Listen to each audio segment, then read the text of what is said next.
Rocat. Experience precision. Tango in my sights. Now it's time for new belt Nitro single, and he fell for it. He's looking to give coverage for his teammate, right? Can he lock it down? Yes, he can, but the swing's in. Triple for Apple. Shaq. No time. Pun has to swing in. Jordy's pulled up. He's on around. Camera in position. Get behind me. Tango located. Hostiles in sight.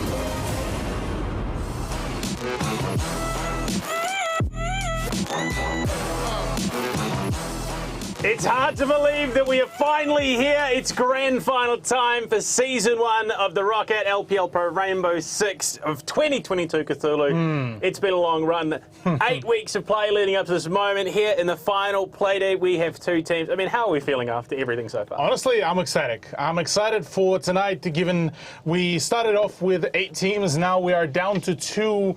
And on one hand, it's the team that arisen from what almost felt like nothing, and the other team, well, came in with a little bit of an extra reputation going for them. I mean, yeah, it has been such a long road. A battle of attrition, 7 weeks of best of 1 round robins for our 8 teams. Top 4 then made it to the playoffs.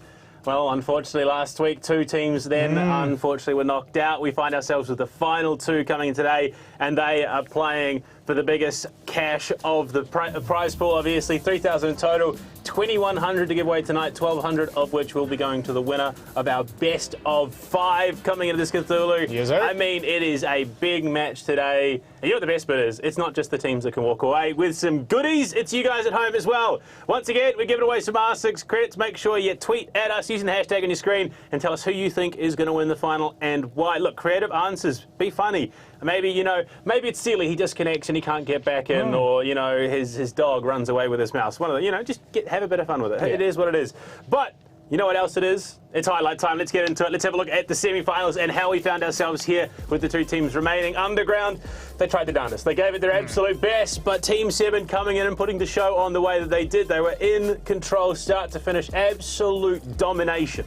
Yeah, absolutely cracked gamers, and yeah, well, all the kudos to Underground for doing the absolute best and for even making it into playoffs, given that they were initially a team that nobody really expected to really make it that far. But their whole storyline was absolutely big and all about the maturity and all about their growth. Unfortunately, their growth in this season ends up, but look, overall, Team 7 looked absolutely dominating, and look, what other way to close out Team 7's run here in the season before all the players get pulled apart. Yeah, I mean, look, we've had confirmation. Phoenix is actually going to crack it. The announcement came through in this last week. We know Worm as well being picked up by Vertex as well. Of course, those 2 players going to be heading into the Nationals after this competition. So, yeah, a little bit of a last hurrah for the team. So they're going to be coming in looking to make a statement.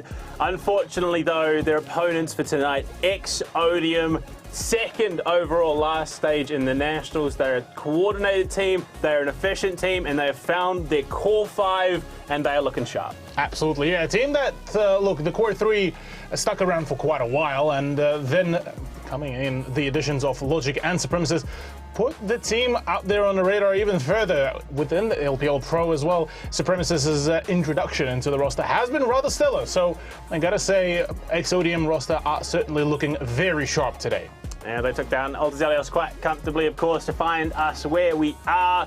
Team 7 versus Odium in the grand finals, best of 5 format as well. So we are going to see that endurance run from both these teams, get to see what both of them are capable of course. And I mean, look, it's been a long road. Both teams have shown largely what they're capable of, but we've been talking about, I mean, Team 7, they are unfortunately, likely going to disband a bit, well, at least not necessarily disband, but they're losing 2 core players, so they can be a little bit more free-willed. They can play the game the way they want to, the way they enjoy it, whereas Odium, look, they want to stick to a structure, and it is a structure that has been seen a lot through this competition. So Team 7 have a lot of VOD material, and I mean, that kind of has to favour Team 7 just a little bit. Let's get on into the team itself. Team 7 coming out of the Tier 3 depths to rise and stand among the best in the region. Campo, Phoenix, Sealy, User TM and Worm. I mean, look, if Odium underestimate this could be a quite quick match. Oh yeah, absolutely. Team 7 are is a team of absolute gunners, and the team that is absolutely thriving with just absolute potential, absolute skill, and already given the fact that, yeah, Phoenix and Womenade already got the big offers. I mean, I'm still waiting for the rest of the team to get picked to some of the higher end rosters as well. So honestly, yeah, look, they have very well deserved that they are in the grand final, and it's a roster that has been showing us some absolutely phenomenal performances once they got got a hold of their plays and their coordination. So what you're saying is, Kanga 2022 maybe, a little bit of comeback of the OGs. But, I mean, look, despite Underground's best efforts, they just weren't a match for Team 7. Mechanically gifted, able to understand what to do round to round. Young, yes. So they do struggle a little bit in that high-intensity decision-making department. But you know who doesn't?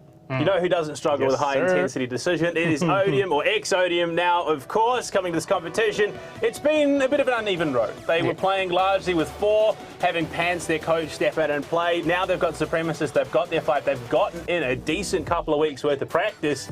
This team is looking to, prove that they deserve to still be that second-place team out of the Nationals. Absolutely, yeah. This is a team that, even without dipping too deep into the strat book, they are a menace and a half to really deal with. And on the maps that do require quite a fair bit of structure, they are structured as much as one can be. And a roster that can boast both the fragging and the strategical elements as well within their play. Well, ironic you say elements, he's not with the team anymore. He's moved on. He's still at Nationals. But look, this ex-Overt, now ex-Odium roster, they've had a hell of a run. The core 3 that we consistently talk about, Twen, Eddie, and Sawyer. I mean, you look back, 2020, these guys were playing in that Exto roster. They've been together for the most part. I think the longest they were apart was Stage 1 OCL last year, where it was Twent over on Fury, and then he joined back anyway. But let's have a look at some of the key players that we're keen to keep an eye on tonight, of course. And it's Worm and Edpan. Worm, like we said, he's been picked up into the Nationals. He's a great player. He knows what he's doing. He comes in, day out, puts up the numbers. And then you've got Edpan. Edpan for Odium, I mean, one of the standout consistent players in this team. Absolutely, yeah. Edpan has been a very scary player to play against, given that he can flex a vast variety of different operators to really play around with and still be able to frag out like absolute crazy. Wominator, a player that has had a bit of a rough start at the very beginning when he was first introduced to Team 7, but later down the line, given that him and UZTM were the two that introduced a little bit more structure to the roster, he found his own niche, he found his own play, his own kind of element, and from there on, he was an absolute beast. I mean, the crazy thing is, it's this dichotomy. So Odium, they have a team that has made a name for themselves over the last sort of 12 to 18 months. We know who they are. Team 7, we're still trying to come to terms with it. And, I mean, the great thing is we got to sit down and have a chat and see how those guys are feeling. Team 7 coming to this, it's a big match. So, I mean, look, let's see what they had to say. It was a fun game. Underground played pretty well, but we've always been confident in our games going against them. We beat them previously on their normal player day. So yeah, we just played our game, came out good. Yeah, the match itself, didn't really stress too much. First game, I kind of popped off to my standard. Yeah, I went positive and I got some kills. Second map, back to standard, I went double negative, but I got the game-winning kill, so that was pretty awesome. It's gonna be tough, but I think if we're sharp on the day, we should be able to manage. We all know how to play the game. We know how to play every map. So if we're staying calm, we're communicating, it should work out. I think it's a 50-50 to who wins. But on the other hand, we see old mate supremacists came from OCN, played plenty of tier 1, just more experiencing me really. That's it on the team. That core of Sawyer, Ed, and Twen have been around for ages and they're always putting up numbers. Now they've got Logic, who's just a beast. That guy's been so sharp. Supreme, don't know much about him. A lot of the teams he's been on haven't been doing too well, but he's definitely a good player. So it's not like we're going to come in and we're just going to smash them. But I think we can win still. I'm still confident that we can win. And I think win or lose, it'll be a close game and it'll be fun. I just think it'll be a fun game. They put in hard work. They've been the same team for years. They grinded their way to OCN. They came second last split, I believe, which is pretty nuts. Just going to come to the day sharp. They said in their post-game interview that they're just going to run at us. And honestly, that only benefits us. We have, really good gun skill on our team. So if we're sharp, that just helps us. By all means, please run at us. We'll shoot you. Look, a mixture of humility, confidence, and a small amount of shade. Poor Supreme just bounced around. Hopefully this is it. This is the one where he sticks. His forever home in now ex-Odium. But I mean, look, they understand, where they sit. They know what they need to do. If they play their game, I have no doubt that they should give us a hell of a match. And look, I mean, it's just the respect there as well. Yeah, absolutely. Well, respect more so has to be earned, I suppose, by Team 7 over Odium. But on the side of Odium, yeah, they've been given all the respect from Team 7. Well, with a slight pinch of, yeah, you know what, if you get too cheeky, we might be able to absolutely bulldoze you. But honestly, I'm very keen because in this case, to a certain degree, you could call this the dark horse. But no more that is, though, the case, given that we already had, 8 weeks of seeing Team 7 play. And same goes for Odium. So both teams know what they're getting, what kind of bargain they're getting. Now it's more so just, the actual de facto performance. And speaking of performance, that is dependent on where we head, of course. Let's get the map vetoes up on your screen. Best of 5 now in a 9-map pool. We've got 5 maps to play. Oregon, Chalet, Villa, and Cafe Dostoevsky with a decider of Clubhouse Cthulhu. Based on the maps, based on what we've seen, what do you reckon? How deep do we go? I'm tempted to say we at least have a 4-mapper on our hands because, I mean, Oregon should be pretty much an even ground for both of these teams, where I reckon Team 7 could still show us an absolutely huge performance. Chalet, though, is where I'm actually the most excited, given that we only seen twice Chalet throughout the whole of the group stage so far. It's good to see that, this map is once again being brought back for the playoffs, and on top of it all, it's one of those maps that Team 7 actually won over Underground, and they did it in a very convincing way. So Chalet should be going the way of Team 7, whereas, from there on, it's a bit of a kind of a wild derby all over the place. Well, let's have a look at the numbers and just see, historically how things have gone. Team 7 in terms of the maps played this season. Chalet, 100% win rate from 2 appearances, so that bodes quite well for them. Cafe as well, another very successful map for them. What is not, though, and what is very apparent to me, we start off on Oregon, we then head to Villa in terms of ex-Odium's picks. Not a single win in their 2 appearances for Team 7 this day. Yeah, look, it might end up being a little bit rough there for them, and Oregon certainly, whilst being a bit of a loss, I still think that they might just have a bit of a good tussle there against Odium. But yeah, ultimately Odium are looking to be the ones to kick things off in their favor, at least map points wise. But honestly, I'm just keen to see how will we get to Cafe as well. Well, let's see how Odium's done on Cafe and the rest of the maps in the pool. Of course, their map stats up on your screen. Now, Chalet, not quite as successful a map where you look at the rest of it. A 50% win rate on Villa, but a 100% win rate on Oregon from 3 appearances and a win on Cafe Dostoevsky as well. So realistically, this map veto, it's looking quite comfortable for them. Yeah, I mean, to a certain degree, apart from the Oregon pick, same could be said for Team 7, given their play style, given their record run so far. And I mean, we look at Team 7 at the very beginning of the season and Team 7 somewhere in the midline of the season, 2 completely different rosters in their performance, and rightfully so. I mean, the roster itself went through quite a few changes as well. So some extra core coordination has been introduced with the introduction of User and Worminator. So overall, I reckon now with a whole lot more coordination, now with a whole lot more kind of thought being put into their play, I reckon Oregon could still be a banger. And of course, I mean, both teams, they've got to play to the win condition. You look at Team 7, it's 2 vastly different win conditions. Team 7, it's play their game, play aggressive, play to their gun skill. Odium, it's check off every single point that they need to, do the mini games, make sure they progress through the map, and see if they can pick up the win that way. We're going to kick it off. Let's go to Oregon to see if either of these teams can do that. Of course, going into this matchup, it is an undefeated map for Odium. It is a map that they have stomped their name on since joining the Tier 1 scene in ANZ. That is a big prospect for Team 7. Can they go toe-to-toe in Odium stomping ground? Yeah, look, that will be the ultimate question because, look, I reckon if we do see Team 7 win out over Odium, I reckon this could have a very good potential for a quick game. But in saying that as well, Odium, if they completely wrap it all up, say 7-2, this could pose a bit of a threat to Team 7, given that I don't think they had quite a whole lot of experience with those endurance runs of BO5s as well. So a question of exhaustion could possibly come into the play once we do get to, say, map 3, maybe map 4 as well. Yeah, I mean, I think, I think this would also be Exodium's first best of 5, at least in a competitive environment. They've had experience in, best of 3s. Obviously, they made playoffs last year, end of the year in nationals. They've played through OCS as well. I don't think they quite got to the best of 3 stage, but they've had experience there. Obviously, playing through the relegations as well. Thatcher and Finker to kick things off. Exodium going to take away the crutch operator. Yeah, look, I mean, we've talked about how much of spicy. How much of a big, important operator Finker has been for a number of rosters.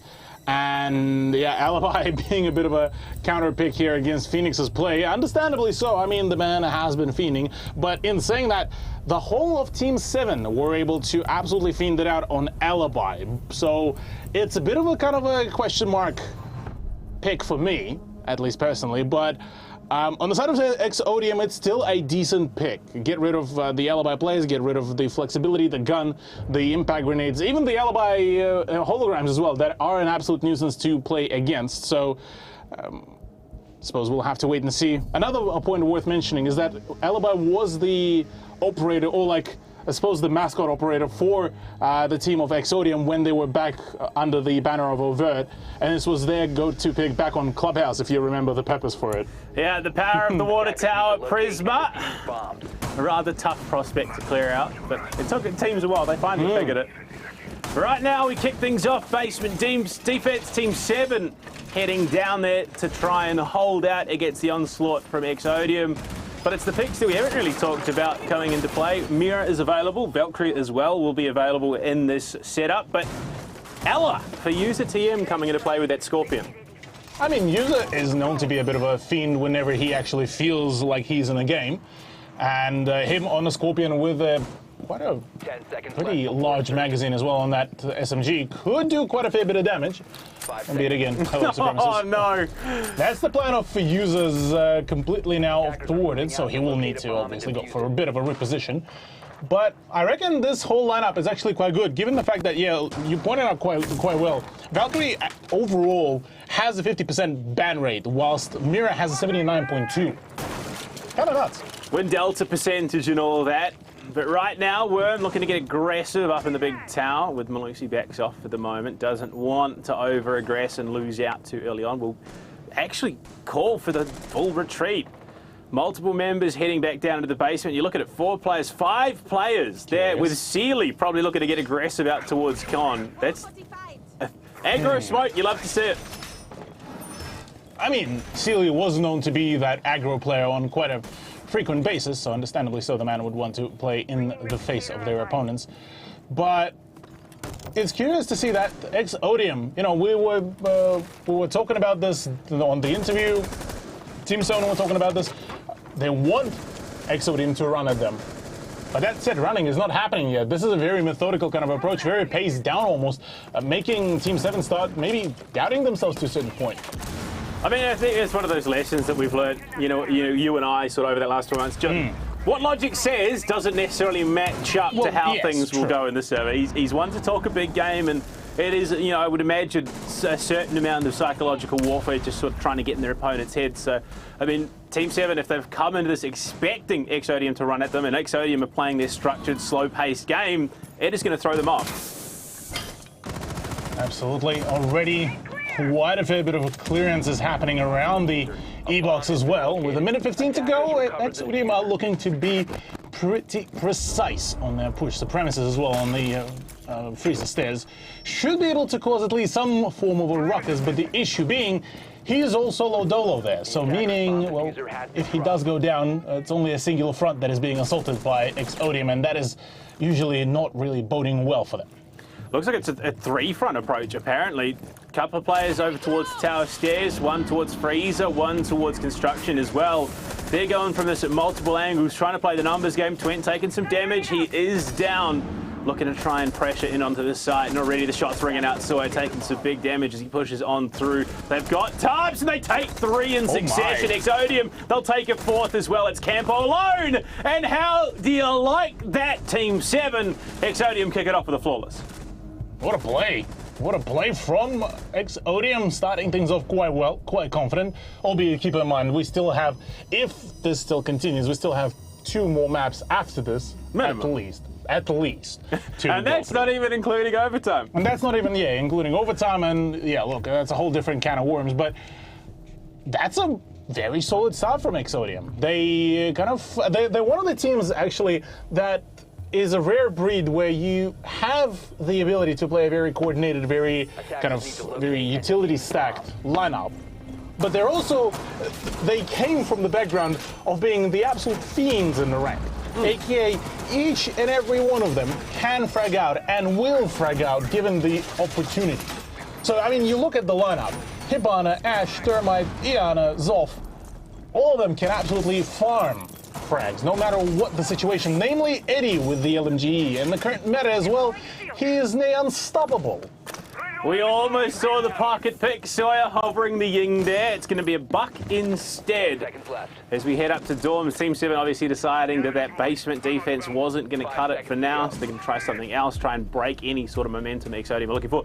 And we're speaking of he's looking for the spawn peek out of the armory window. Player there, but no. Head just skirts under the van and we'll get the camera and fade away. Rather unfortunate there for Warminator, but at least it's a good sign that Team 7 are starting to get a little bit more comfortable about their, about their aggressive play on the defense, albeit still playing in a very calm, collected manner. Nothing much can be really said apart from the fact that Campo just caught a rather scrumptious L to the hands of Eddie's LMG yet again. And from there on, well, 4v5 is about to ensue. User still on the roam, but probably will be looking at defaulting back to the side, which will be a rather preferable idea. But even then, if he abandons the position at Zulu, that's not a whole lot of ground to play around. Yeah, I mean, once again, already amazing time being made here by Exodium. They've gotten so many key possessions, and Sealy aggresses onto the window that Supremacist has just popped open. They're looking to try and hunt him, but a player down. They answer back with a kill onto Twent. That is unfortunate, given that is, well, the primary source of hard breach. They've got one secondary hard breach gadget left for Sawyer. Phoenix wants to aggress, get up in the face of Exodium. Sealy is still on the ground. Curious. Well, picked back up. He's back into the swing of things, albeit with barely any HP. Things might get a little bit dicey, but given the fact that Twent got dropped, the diffuser's in the hands of User. As long as he doesn't flog out his position and gets absolutely overwhelmed, might just be able to make it work. But between Logic and what I'm assuming is Eddie, or rather Supremacist, pardon me, this could be rather problematic. Frag grenade out, damage a lot of it, and what the finisher an angle. to boot. What an angle indeed. Yeah, Supremacist wraps it all up really nicely. And speaking of really nicely, Phoenix going in for a swing of his own.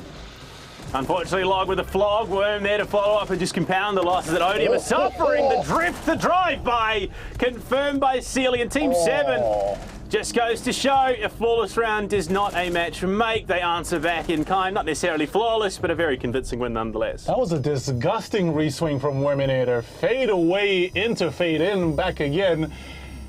That was kind of nutty, but look, yeah, that's a good response from Team 7, I gotta say. And that was off the back of a bit of a scrappy beginning, I have to say, with Campo going down initially, no more roam game, and then trying to play for adaptation and initially dropping the diffuser. And from there on, well, I was about to say, oh yeah, well, there's this about to be another round for Exodium. And then it all kind of turned around. So good to see that Team 7 are back on their feet. Now back into the site that they unfortunately lost out in round number 1 to a flawless performance from Exodium. I nearly keep on calling them Exodium just purely for the fact that it actually sounds kind of... Well, we'll see. It might be a case of Exodium coming into this if they assemble the 5 pieces they need. But I mean, like, yeah. You can almost pin it down to one moment. As soon as they lost control of that walk-in wardrobe breach, the round just disintegrated. Yeah, they picked up a kill, but for the most part, it was enough to allow Team 7 to regroup, identifying the case was there, and it was just over. Speaking of regrouping, interestingly enough, well, Twent nearly went for the readaptation of actually bringing in the Lion for the team, but decided to actually opt into the Twitch. So once again, I heavy lean into, I suppose, a relatively close to proximity utility with the introduction of something like the Iana clones and the Twitch drones, but still having the full ability to go solo fragging to basically war against Team 7. I'm sorry, Worm is just a menace. He's just every single round, 3 rounds in a row. He's looked for some sort of spawn peak, some it's been aggressive. working out. It has been something that has worked well for Team 7. But Odium have had just as much VOD material to work on. They know they can identify. They watched last week where, what was it, 3 players sent it out of Cafe looking for a single kill, and there you go. Worm found, shut down. No more Whammy, and that is, I mean, one of the operators you want to lose the least. Exactly. Already another gunfight does erupt. Supremacists having a bit of a struggle there, trying to knife. Hello, my friend. User, please stop toying with your food already. Twent nearly goes down as well to the pistol of the Jaeger. Reswing comes in. He actually gets it as well on top of it all. And User TM continues to be an absolute menace. Tags up even Eddie before going down. So in saying that, we are down to a 3 versus 3, but that was one hell of a way to bring this back to an even Steven scoreline players-wise. I wonder which team Supremacist is going to move on to next.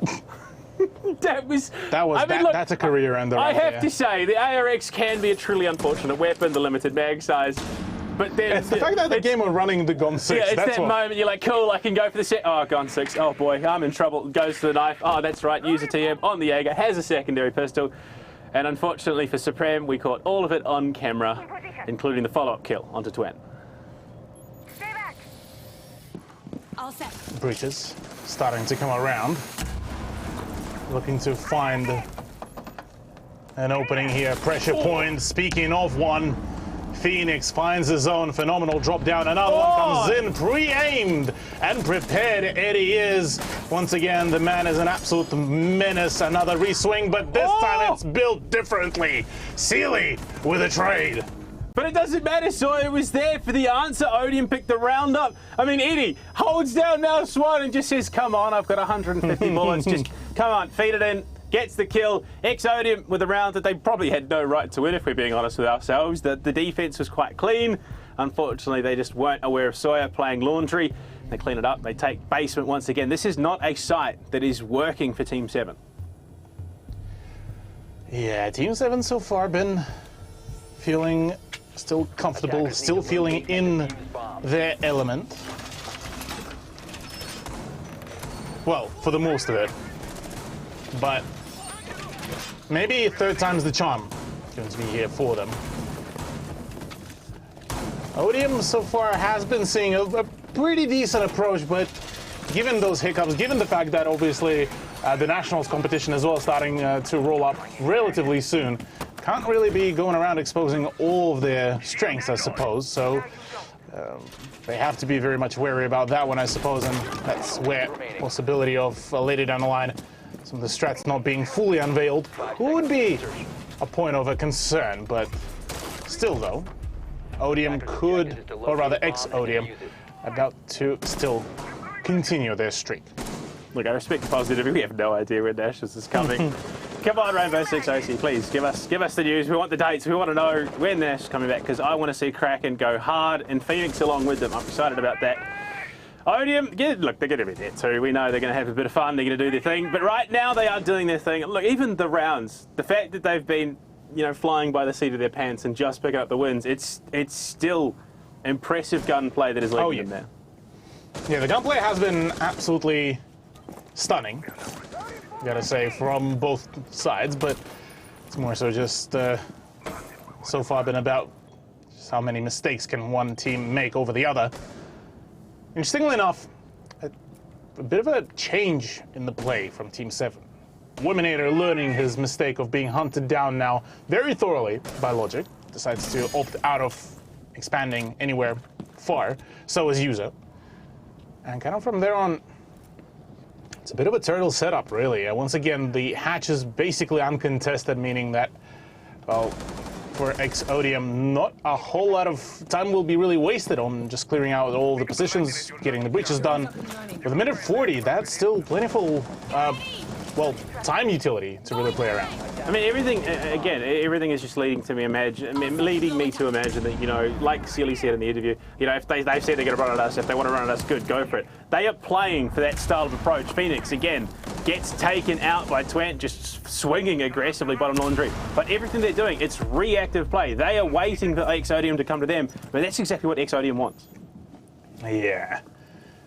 Playing into their own game almost feels like maybe Logic's post-match interview was more so a bait that Team 7 took. As a great man said, it's 95% mental. And Logic, I think he's won it. But yeah, Team 7 need to go back. They need to play their game. They need to be aggressive. If they are getting up in the faces of Exodium, they can look to disrupt the momentum. Certainly so. Well, Gone 6 is already ringing out. We are looking to full send it in a moment. 40-second mark.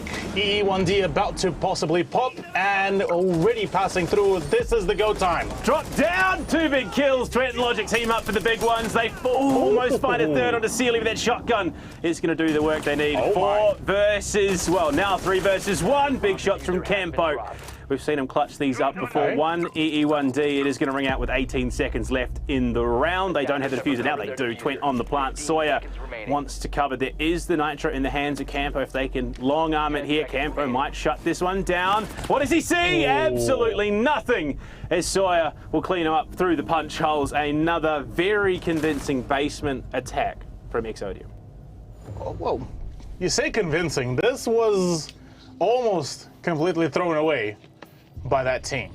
Given that if Campo would have gone for just a simple pre-fire through that very punch hole, that would have been a completely different round to really play around. And I mean, certainly look, I say convincing, they get in. Oh yeah, they do get in. Yes, absolutely. It's more so just that it was very much of a same pacing for the past, well, 4 or 5 rounds from Exodium. And how long will it take for Team 7 to recognize the very pattern that they are seeing? Yes, they have been shut down on the roam, but that sort of shutdown almost worked with a bit of an extra result, an extra, how else you could call it, with an extra buff bonus that Team 7 completely opt out of any sort of roam.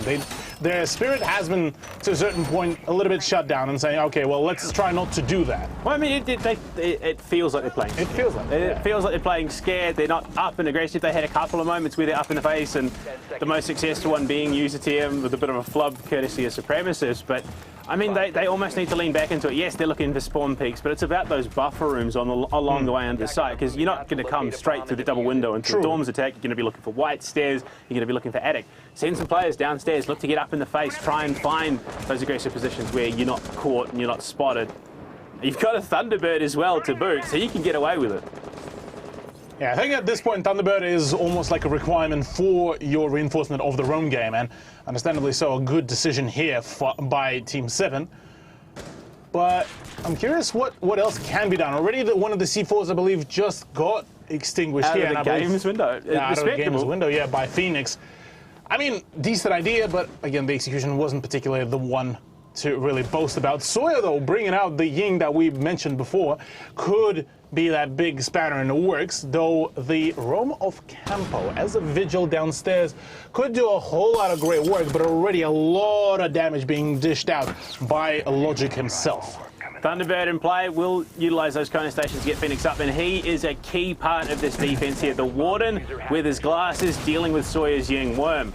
Finds the first once again onto this thermite. They lock down Diffuser. He follows up with another kill here onto Logic. They've retaken control of Trophy and Master Bedroom. Well, already so far so good for Team 7 once again. This site that only so far worked out for Team 7. Oh, no. Perfect swing from Worminator, knowing exactly when and who to push. It's all down to 80, a 1v5. 100 HP, half a round to go, and a full box mag of LMGE. We've seen him clutch up. Worm is being shot by his teammates currently. Oh my. Unfortunate there, but the Kona station should mean that is irrelevant. Cam's cleared out Eddie. He's going to pace himself for this one. He has the gun to do it. He's got some ability to clear utility, and Sealy just execution to the forehead. Follows it up with a kill onto user TM as well. Health not looking ideal, but if he can find himself a Kona station along the way, this is very much doable. One in games, looking to try and deny, but Phoenix will swing in through that walk-in wardrobe. Goes the long rotate and finds the kill. Another round on the board for Team 7. Clean deal. Still only a 3-2 scoreline. Still puts Team 7 at a bit of a point deficit, but at this point I feel like they are still okay, still happy. I mean, a 4-2 scoreline wouldn't be a complete destruction for them, so it's still something that they can work with pretty well. And we've seen them to have a pretty decent attacking side as well on a number of maps, so wouldn't put it past that. Say 4-2 is the first half. Well, a draw 4-4 scoreline would come in the first few rounds, so wouldn't be surprised if that is going to happen. But apart from that, Oceania have been keeping up in this race pretty well, all things considered.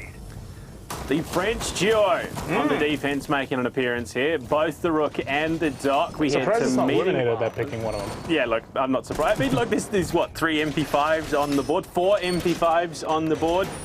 And then poor Campo with the T5. Used to have the MP5, no longer, unfortunately. But, I mean, look, this is Oregon. 50-50 attack and defense win rate at the moment. It is the most evenly contested map in the comp pool. So a 4-2 half for Odium does bit. Indeed it will be. Odium could very much overturn the whole pacing here in their favor once we do see a second half happen. Defense for them has been a relatively decent venture, but again, something that they will have to rely a little bit more on just the fragging potential here, as Wominator so far looking, well, back on his usual stuff. Oh boy. Oh no. Oh boy. The shield does go down. He hears it through the gap below the barricade. Sealy, unfortunately, the first to fall here, caught out by the small tower, will back himself straight in towards that shower corridor. Oh no! The perfect nade to seal the deal, as unfortunately user TM stim goes to waste. Well, that's rather unfortunate there for Sealy. Fortunately, the man can't really play any further, at least within the context of this round and this half, but the rest of the team should still be able to make it work. User still has 2 more stims to play around and should be able to rebuff himself up once things do get a little bit dicey. But in comes Phoenix, in he gets the frag as well. There is presence up above, which could be rather problematic, but given the sheer architecture as well, shouldn't be too much of a problem. The crossfire is coming around. Logic is the one to apply even further pressure. Twent so far just bleeding damage little by little, but the ground for Team 7 is dwindling. That shield is going to be a right nuisance to deal with. They have 0 impact. Sealy was the last one with any explosive defensive utility in hand. Logic on his window again. User TM forgetting that it was open. Phoenix might have to go for the jump out to try and recoup some losses. The pre-fire not going to come from Logic, but Sawyer, he's in on the site, looking for the plant with the help of the shield. They need to find some flank angle, and Twent will be the one to be shut down. Back at 2 versus 2, the pre-fire is not good. Eddie shuts down Phoenix. And the half will go the way of Exodium. Eddie chiming in for a second to close the round. The death bell tolls. It unfortunately is Team 7 to fall. Well then. Biggest LNG fraud. Look, no wrong, given the general kind of stance of the whole community about the LNGs, but look, you'll be quite silly to not use them. Look, time will tell. New season, change is coming. Then we'll see who the fraud is. No. Yeah, right.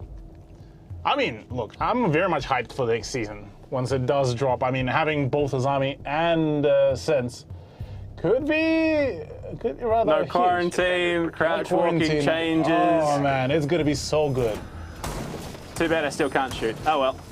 Round 7 on the cards. Odium now heading to the defense. They want to try and take this map, keep the record clean for Exodium on Oregon here. Team 7 playing from deficit.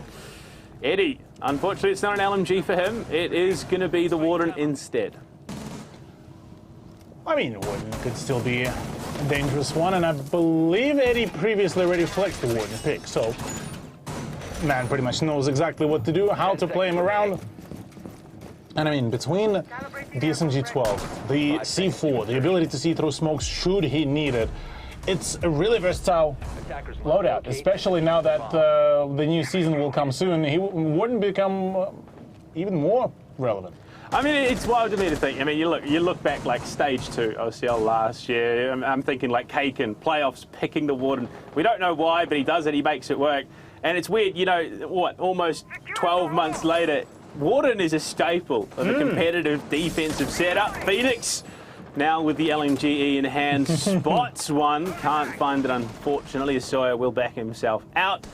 But again, I think Odium might just have this one down. This is a very competitive side for them on a very competitive map for them as well. I have to say this as well. You look at Odium's defense. Look at the sheer amount of rotations. The reaction is not coming from one player. It's coming from the whole team. The moment Sawyer fallen back, Logic back up the laundry stairs, setting up the crossfire, looking straight at Zulu. There was one player coming up the tower stairs, Supremacist, looking to catch another frag, possibly off guard. So this kind of reactive play has been genuinely impressive here from Odium, despite, you know, them possibly needing to maybe save some strats. Logic unfortunately gets caught amidst that drone, but already attempted to be hunted. Phoenix wants to find that frag before it disappears. The insane thing is I'm 90% sure that it was a mist drone. I don't think it actually saw Logic until the shots went out and it was killed. Phoenix is going to get himself down the bottom of laundry. Unfortunately, he still has limited options in terms of that execution, given that the rest of the team isn't set up. And you just look at Odium, calm, cool, collected. They're in their positions. They're watching their crossfires. This defense is ready and waiting to receive. Yeah. Stands a bit of a quieter game from Team 7. Apart from a few of the attempts to try to chase up on those late flanks, nothing really came off it. Frag grenades flying around, trying to clear out some of the positions, some of the locations, but Odium are almost like a jelly kind of. Yes, they're being pushed around, but then they refill those very positions back up once again. And it's borderline almost impossible to wedge them out of that position unless you try to completely overpower them. And in comes the push already with Sawyer shutting down Phoenix. Another swing comes around. Hughes actually picks up another one. Sealing takes one as well. So this is all so far looking pretty good for Team 7. Smoke's still in play, one canister left, 30 seconds. They've got utility to try and shut this down, and Sawyer's in a great position to try and cut off the push through Freezer, but no, backs himself out of danger for the moment. Logic, where he is, might be able to find some damage. Worm tagged, and the health is low enough for Sawyer to get involved. Logic there, long range, with the help of Twent. The 3 players remaining hold fast. Twent falls to Campo, but it does not matter. Odium, they kick the half off with a victory, and they just drive that knife in a little bit deeper.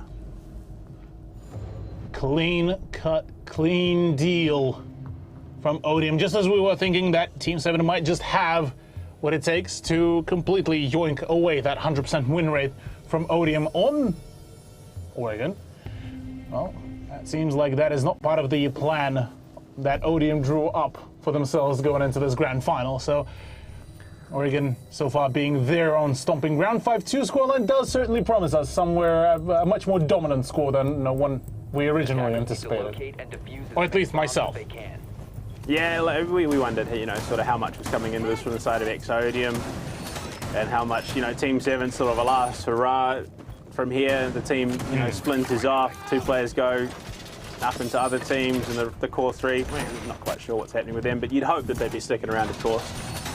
And yeah, look, we did question, you know, do Odium bring their A game? Do they bring it 100% tonight, knowing full well that they risk potentially, you know, revealing something of themselves going to the next stage of play? But they don't care. They're playing their game, and it's not like it's hugely strategically intensive. They're just playing a very competent setup on the defense, watching their crosses, covering their angles.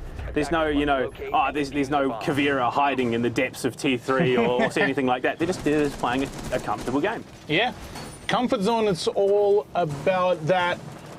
And certainly Odium are looking to just keep up their own comfort zone. They're playing for their own strengths. They're not really doing something completely out of just complete left wing. So so far it's been working out for them, and I think that's kind of been the general gist of things. Just teams that already found their footing and found their comfort zone, they already managed to procure themselves those early dubs. in their performance. And then you look at the teams that were just formed, say, even teams like Underground, teams like Team 7. They took that moment to find their footing, but once they found their comfort zone, they were an absolute menace. I mean, look, my favourite thing about this whole competition is that we are guaranteed to see Team 7 back, Exodium, Altered Zelios, should they, you know, choose to hang around, and of course Underground. They're all going to be making it back into the next season. Sealy nearly finds the opening onto Eddie through that opening in the pit wall. Not to be, he backs himself out of danger, and we'll just, again, slow things down, play it safe, don't want to overcommit. Yeah. Pressure so far looking to mount even further. Oh Campo. no. Ay. Campo, no. That's not particularly the kind of result that you want. Sawyer about to get rid of it as well. Oh, that still works perfectly. Another one about to be thrown in. Does it connect? No. Sawyer does not connect either of those impact grenades, and that allows for a clean opening by Campo, using up all of his X-Kairos, but which does now put him into that, I suppose, a fragging position. Yeah. Unfortunate, but it is what it is. You just make do where you can. Sawyer tucked in, waiting just around the corner for anything. Phoenix walking on through, but Sawyer extends too far. Luckily, Eddie's on the job with a nitro cell. 11-5 for him right now. 1 minute remaining. 1 minute remaining. Absolutely flopped that, but Eddie does not. One more. Can he find fourth? No, he can't. Unfortunately, still too invested in the reload, and Phoenix will shut him down, end his reign of terror. Does he know that there is a player close left? Unlikely. And you just look at the positions that are being set up here by Exodium. They know Supremacists and Logic will bag the 8th round. Cthulhu, we're here already. Map 1, map point. Map point indeed, a 6-2 scoreline. Look, I mean, going into Oregon, I was expecting a little bit more of a fight from Team 7, but I do believe that a number of rounds kind of ended up causing the morale to go down a little bit. Plus, look, I mean, at this point, technically Team 7, at least for a couple of players, this whole season has been quite a dub. For Phoenix, he already got picked up for Kraken, Verminator getting picked for Vertex, so it's been already quite a successful Challenger League as well. Yeah. So they've straight injected at the top level of competition. Perfect. And I mean, look, for Supremacists, that's fantastic, given that Odium plays second, and you're talking about promotions at the end of the year. One more great performance in stage 2. He's going to have his chance at the promotion tournament there. Absolutely. But unfortunately, that's way down the road. Yeah. Right here, we're now in round number 9 of course. Exodium, they have the chance to close it out and take us to map 2 of Chalet. But I mean, is this a situation where Team 7 are almost better off going, yeah, look, we haven't won this. Let's go to map 2, let's go to the map that we know we can play and take Chalet. Bit of go next moment. Curious about this setup that Exodium are bringing out. Full reinforcement of the wall into the games. Full reinforcement into the walk-in closet. So looking to turn, instead of the kids' bedroom, looking to turn the games room into a bit of a bunker. Hello and welcome to the Fortress. We like to deny entrance. I mean, it's not a bad idea. I mean, look, it is a smart idea. There's so much in terms of verticality that this game is reliant on. If you can deny them that vert control, especially on a kitchen site, especially on Oregon, you deny them that opportunity to get above and let Celia go to work with that sledgehammer. It's so much time that then needs to be invested in trying to securely go for the plant. Their option would then be dining, and even then, that's not a guaranteed thing. Number of possibilities certainly there. Team 7 as well are looking to try to play for that pressure around the small tower. Logic. Jeepers. Oh my lord. Getting pressured early, and he did not expect for it to be this heated, really. Unfortunately, the ADSs don't get fully destroyed, but drained for a brief moment. Logic will have to be very cautious about it. Sawyer as well making a rotation to the top floor in the master bedroom. Looking to make a play, looking to make it happen very snappily. Celia as well jumping in. In comes the close quarters contention. Logic ready and prepared. MPX versus L86, and Logic is quite low in HP as well. Hold up. There is a potential that he just gives up. He just jumps out the window and goes to join Sawyer through the double. It'd be risky. Unfortunately, he won't get the chance, and Sealy will clean his clock, taking control of the office and looking to start that vert. Eddie spotted, rotating back down the white stairs. A 4 versus 5 with a minute 20 to play. Man. Eddie on an absolute heater looking to keep on dishing out the damage. Oh, what a He swings. That's a huge opener here. Only 3 frags remain for Odium, or rather X-Odium, to claim their map win. I have to question, what was the call made? The jumper just showers straight into the waiting arms of Twent. Twent, he will fall, courtesy of Phoenix, just sneaking his way under the showers, but there is players looking to resist just around the corner through the rotate. The plant attempt is looking like it might go down. Worm had the shield in place, but he's just tagged further and further. The depths that he is dropping to health-wise is not ideal. The swing is good for Phoenix this time, but unfortunately the numbers game favours X-Odium. Sealy puts it to the 1 versus 2, and unfortunately Supremacists cannot clutch up. Look, again, a very scrappy round, but one that Team 7 thankfully come out the victors. You can see a little bit of a concern on the face of user, looking a little bit, well, we managed to catch the dub, but how much can we endure this? I mean, a 6-3 scoreline is still quite a way to go for Team 7 to try to equalize out, and even then, only you are looking at an overtime, and from there on, things could elevate and escalate even further. So, for now, well, let's see if Team 7 can even make it into the overtime, and then from there on, we'll start building a whole different storyline of teams. For Odium, well, they are looking to wrap it up as quickly as possible, given that they still have quite a fair bit of this BO5 to go through. Attackers have discovered the location of a Most bomb. definitely do. Basement setup for the most part is, well, looking cookie cutter. Nothing crazy out of the ordinary here. They are setting themselves up as almost any team would on this basement defense, so we're not going to get to see anything too crazy in the attack, much the same. The biggest change up being that we're seeing the Lion coming out for Sealy over the Sledge. In fact, that Sledge being handed over to user TM on a basement attack is rather interesting. That plus the Osa, so they do go full circle with Worm there. No Iana for him, it's an Osa instead. I mean, Osa has been one of those niche operators that has been seen to be picked quite rather frequently before. And it is an operator that does allow you to establish that early foothold pretty well and very thoroughly, unless the opponent on the other end has either smoke grenades or the... Poor Twen. Yeah, poor Twen. The impact grenades. Oh, that... Wait. Trick jump Surely shot. He did got that the mirror connect, window. actually? He did. No. No? No, it's still fully functioning. That was rather unfortunate, but... He must have missed by, what, Yeah, that would've been millimeters? a millimeter, That's yeah. insane. I thought it was going to be like the sick trick shot of the grand finals. Open the window, give Team 7 the opening they needed, but no. Unfortunately, just off the mark. Well, look, I think I know what Phoenix is going to be spending that money on. Premium aim trainer, get himself in the zone. Get himself in the shape, yeah.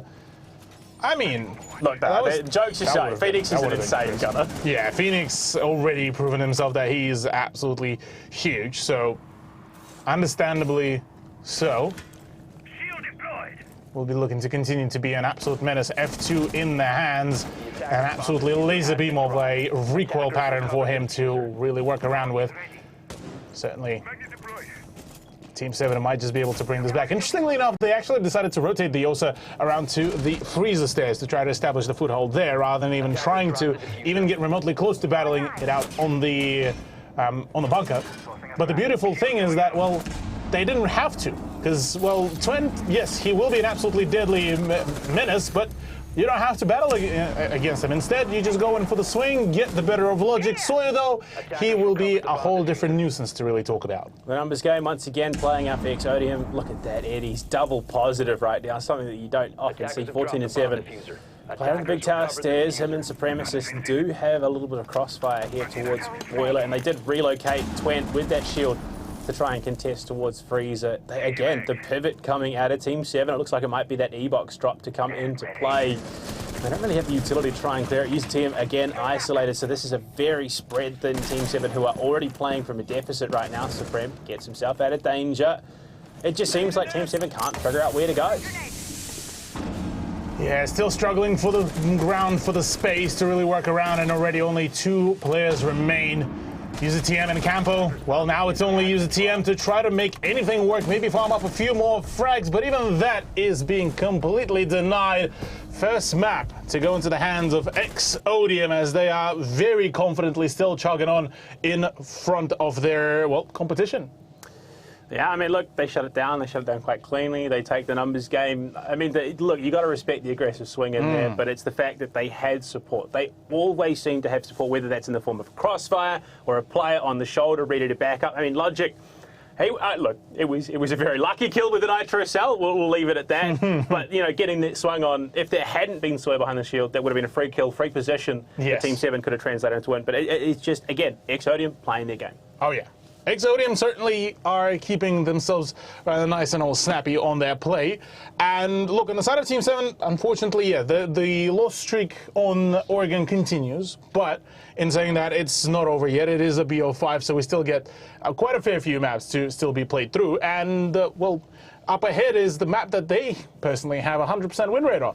Yeah, look, we try not to call it early, but you know what? Someone else has. We've got a tweet to show you guys. Who's calling it early here? It's Salvo. Exodium will win because Supreme didn't change his sense once during the stream, so you know it's going to be a good day. Oh, yeah. I like that. That is a good. That is a If valid, the stars align, if it comes together, it's got to happen. It's just the way it works. Make sure, remember, use the hashtag LPLR6S. Make sure you tweet at us and give us your explanation as to who will win and why. But Cthulhu, map 1 done. Oregon in the books. Odium take their own map. They remain flawless this season. Can Team 7 say the same for Chalet, do you reckon? Oh, there is a possibility for that. They have seen a decent performance, but in saying that, their last play, I believe, was rounding up to about the 7-4, almost the 7-5. So, look, after a bit of a loss on Oregon, the question will be is how good is their mental going into Chalet? Well, we're going to have to wait and find out. When we come back after the break, we dive on into map 2 of the grand finals to see if Team 7 can equal up the score. We'll see you guys back soon.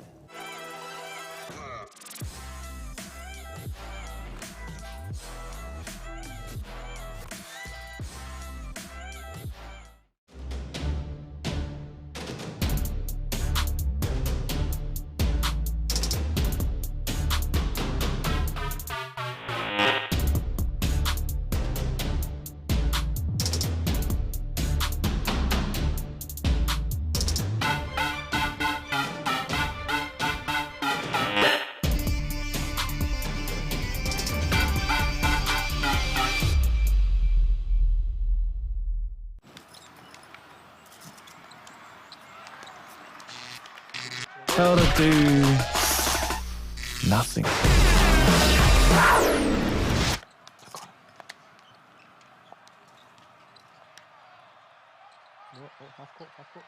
Gaming is a great way to do nothing with your mates. Best part is, you can pretend you're in the NBA.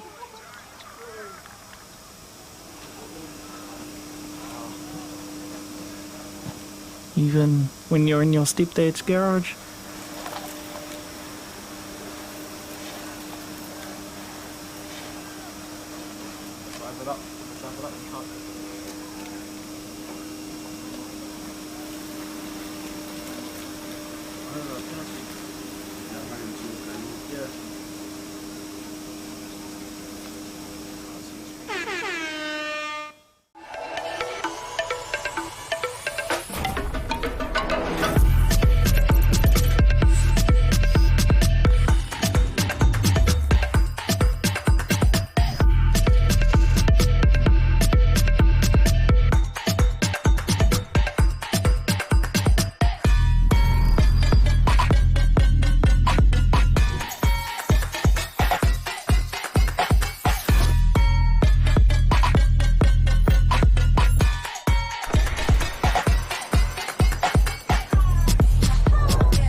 how to do nothing.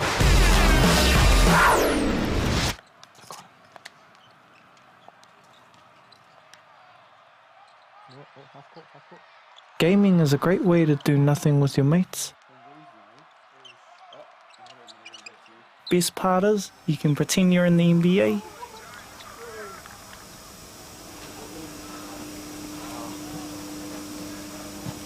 Even when you're in your stepdad's garage.「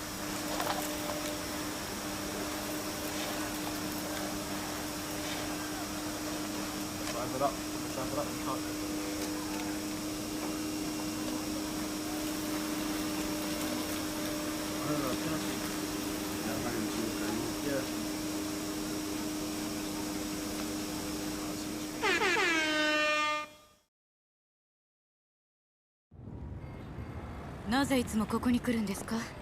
フルーツならデリバリーもできます。お金もあるんですし。金持ちはただ待っていると？私をそんな風に見ていたのか。いえ、でもここは人が多すぎます。お前は信頼できる子だが、少し肩の力を抜いたらどうだ。でないと大切なものを見落としてしまうぞ。この果物とかね。これを一つ。ヒロ、どうした？震えているぞ。セテ！お！ここに。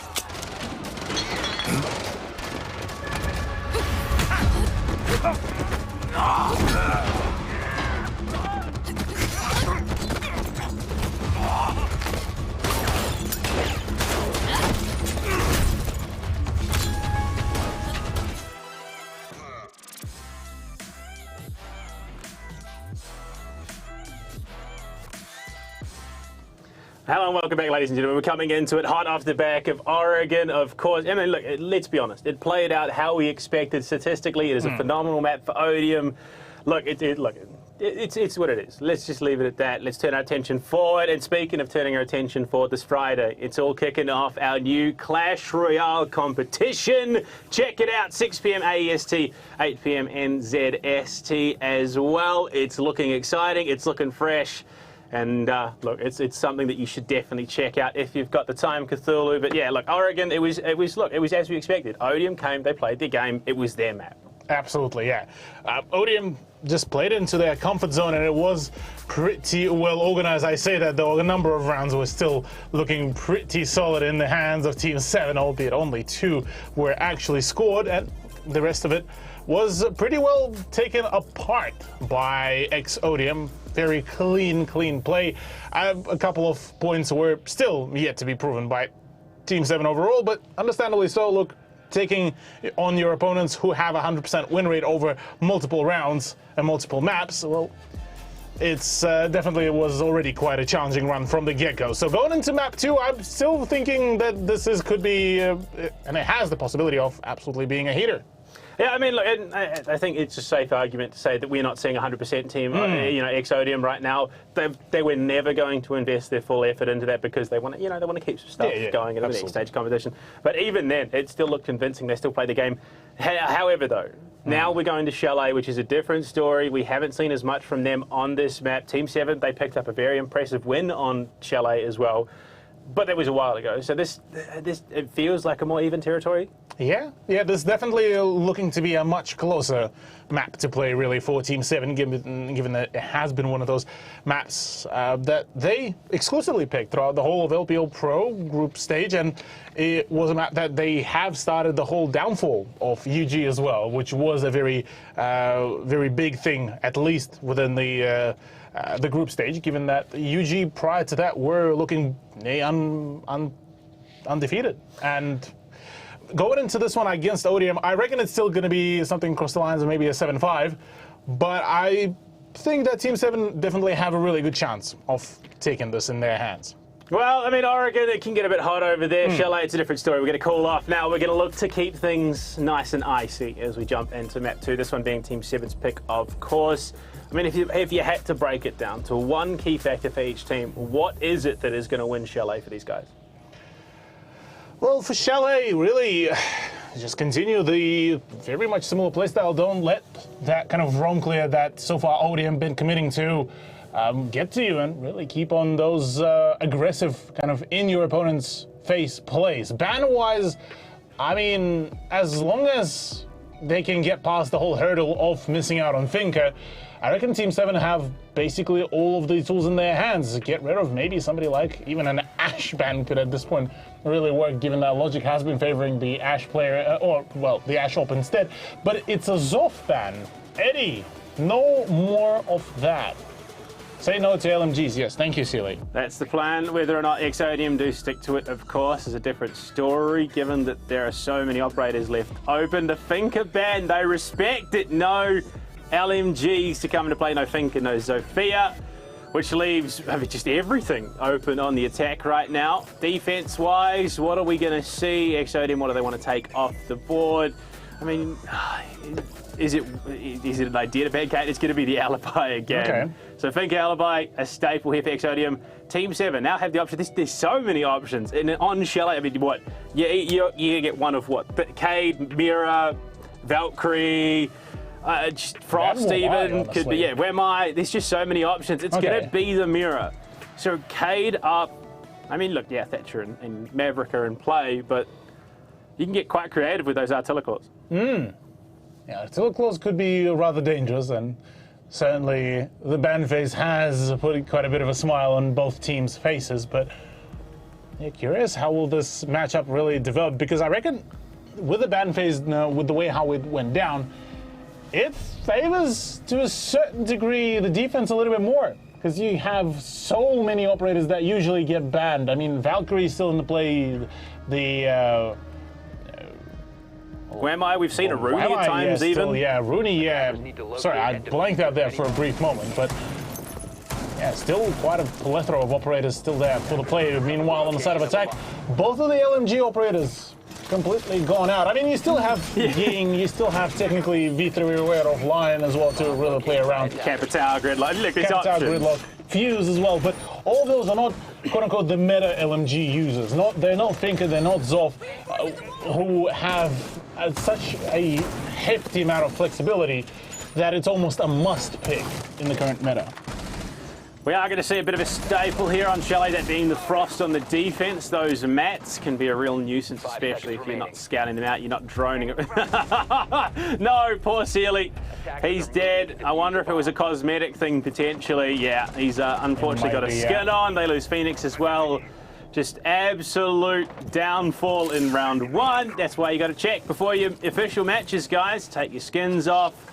You don't want to be punished that way.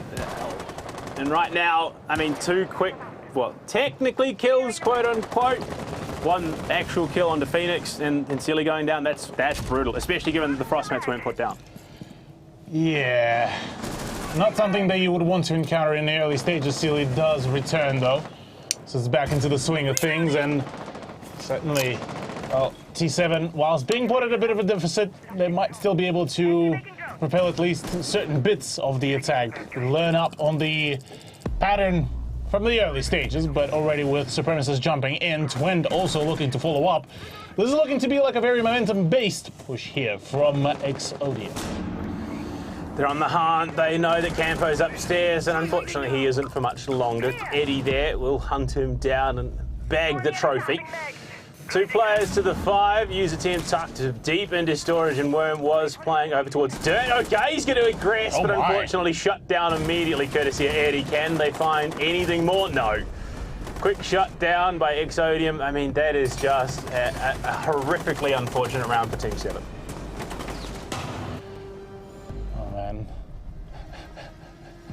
Even Eddie as well roasting his own teammate.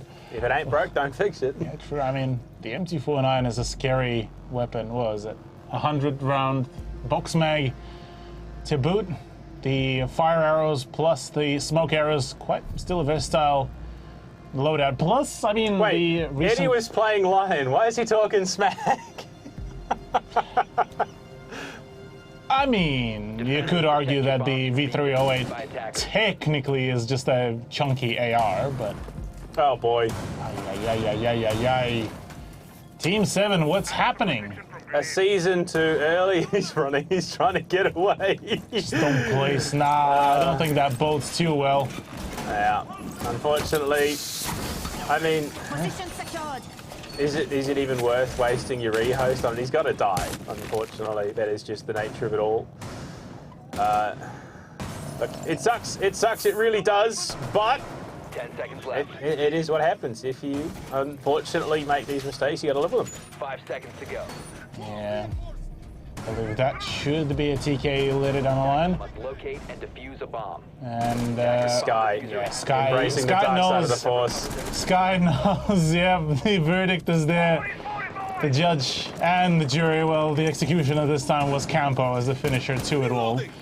Unfortunately, poor Wominator doesn't get to live a whole lot. But Team 7, that's second round that they're already losing from the get-go. One of their players to either, well, a misplay of the uniform, or well, the mispick of the operator, so something that they need to really fix up and maybe still get to wake up as well.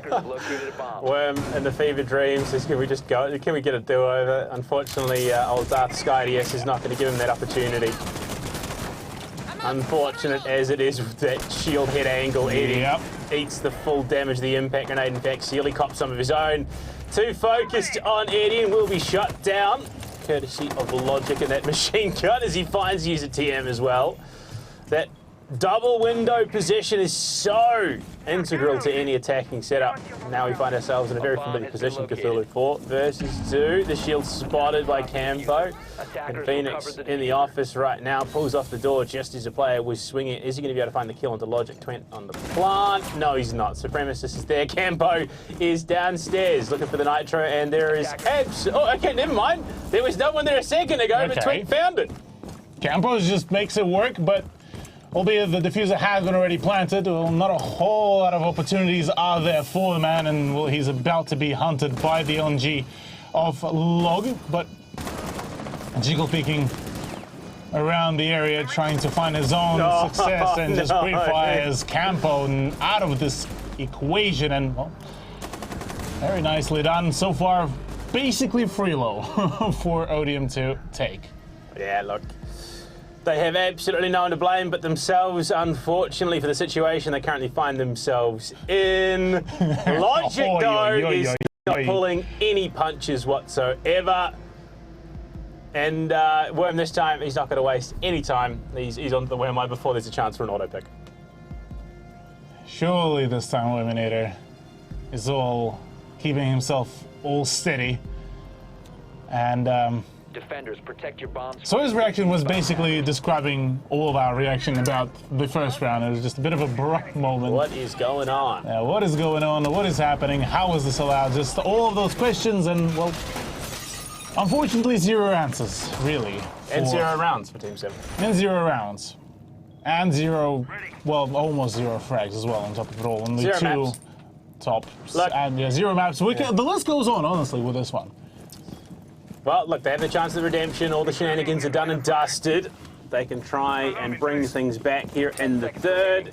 Master bedroom and office on the cards. Pings for a rotate that is currently still not set up between the sites.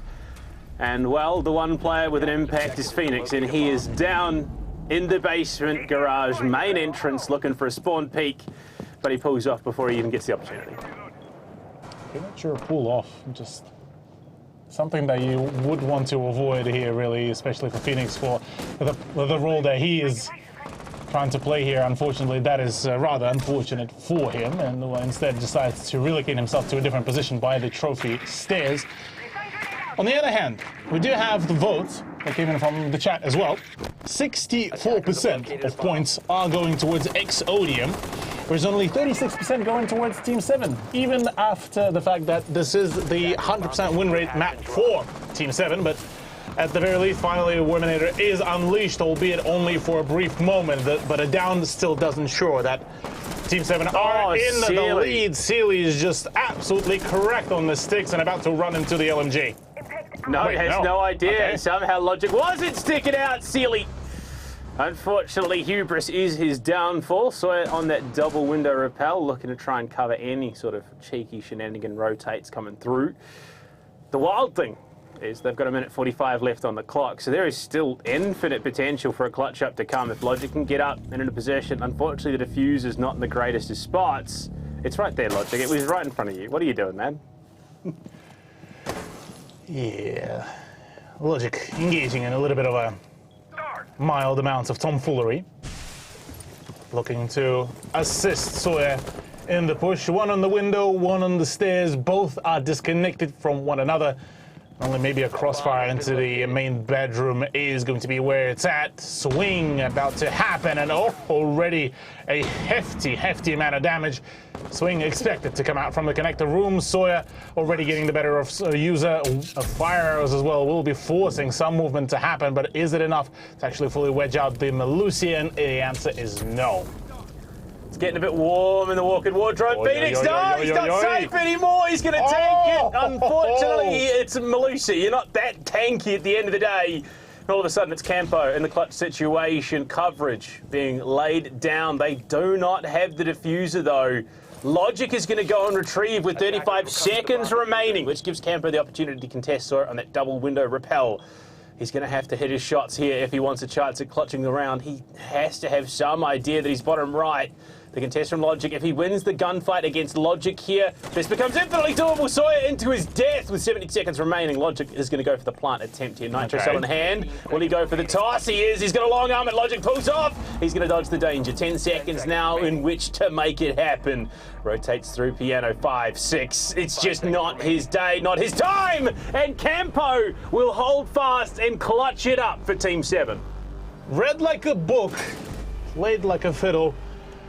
Campo is just absolutely on the top of his performance, it seems here, managing to clutch it all out. Finally putting Team 7 on the board, and it is a prime time now for Team 7 to finally reactivate themselves, albeit it was off the back of a very scrappy round performance from majority of them, bar Sealy, who absolutely went ballistic there for a brief moment before getting shut down by Logic, who was just hiding around the corner. So it blows my mind that Logic could stand there with a full machine gun. Yep. And not stick out around the door frame. Stealth 100 for that gamer.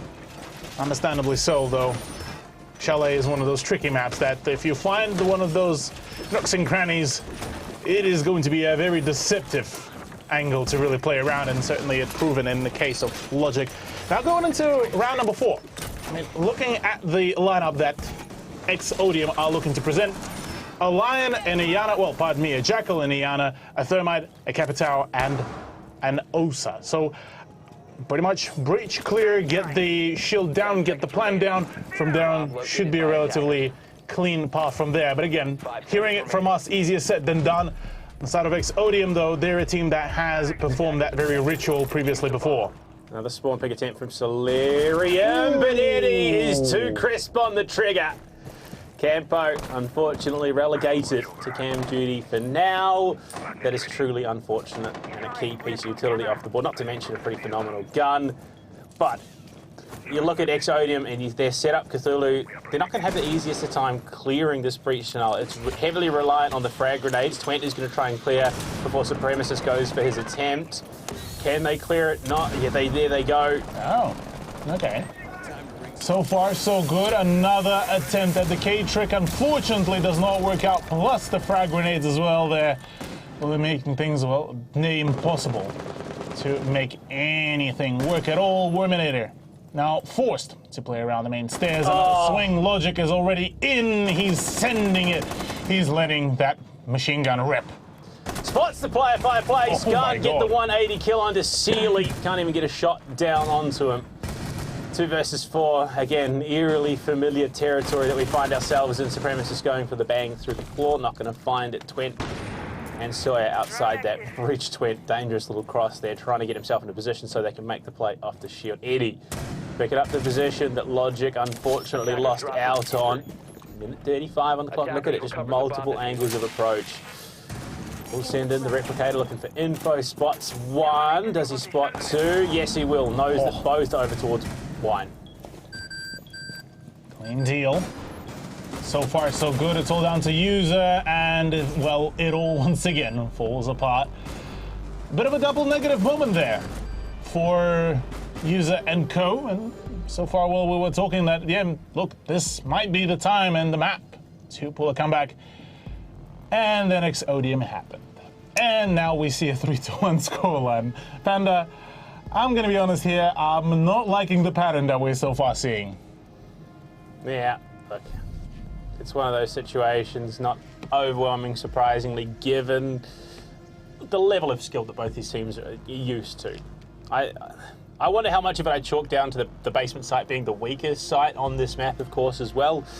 We're going to try something different. We're going to head up to that first floor kitchen and dining, which, I mean, historically has been a more successful site for most defense.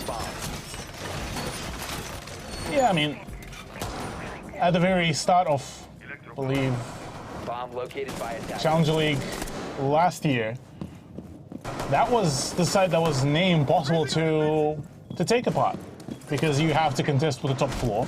Once you clear out the top floor, you have to contest with a fully reinforced kitchen and dining, and it takes quite some time. Now, though, already quite a fair bit of time has passed, and already teams have developed some of the strategies. Some teams just decide and opt into just backing away much, much earlier. So things have certainly changed for the win rate as well of this very side, namely for the defense. On the side of offense, certainly it's been a much more pleasant time to really taking it over. But again, still you have to be very much precise about the way how you play, about the way how you conduct yourself, because otherwise things could escalate very quickly. Oh, Pixels there, player on the cams. Little did Worm know that it was Logic down in his, well, I mean, hunting ground. Twent, the first to fall courtesy of used TM and that mezzanine. But I mean, well, it's all looking very good for Team 7. Oh, Sealy with the triple and Phoenix for the flawless. What happened? It's just that should not be happening. For some reason, Exodium to decide just send it. I mean, that's Sealy's dream at this point. Just run at us. We'll take those fights. That's his exact quotation from the interview. And, well, so far that dream came to fruition, at least for one round. Do we reckon we get to see a few more rounds here before Exodium decide, okay, well, maybe we need to restructure back up our play?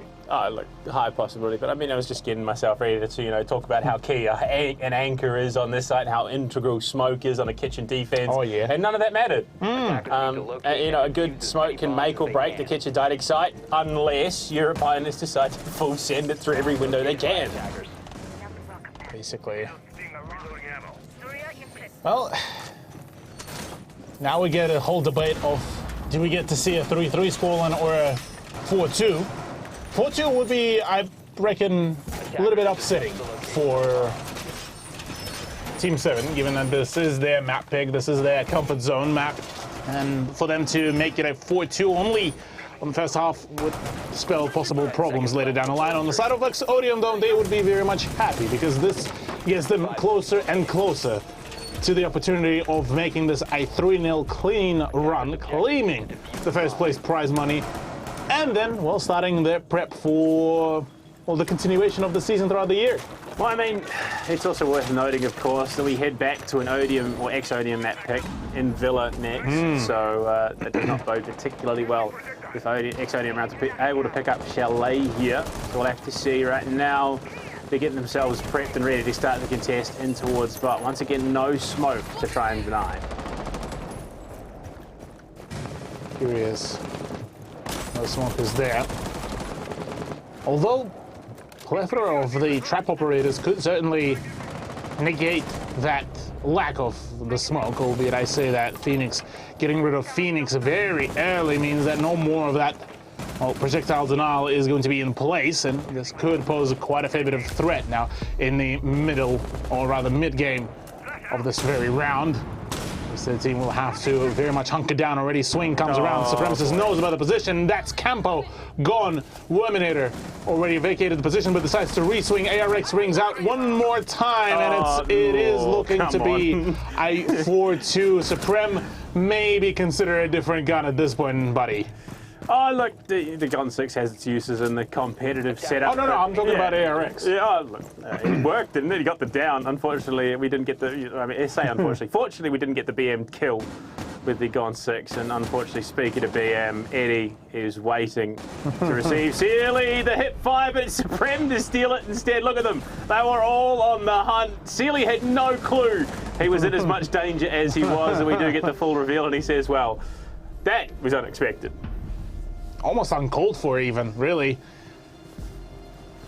Well, we're talking about how powerful Team 7 could be.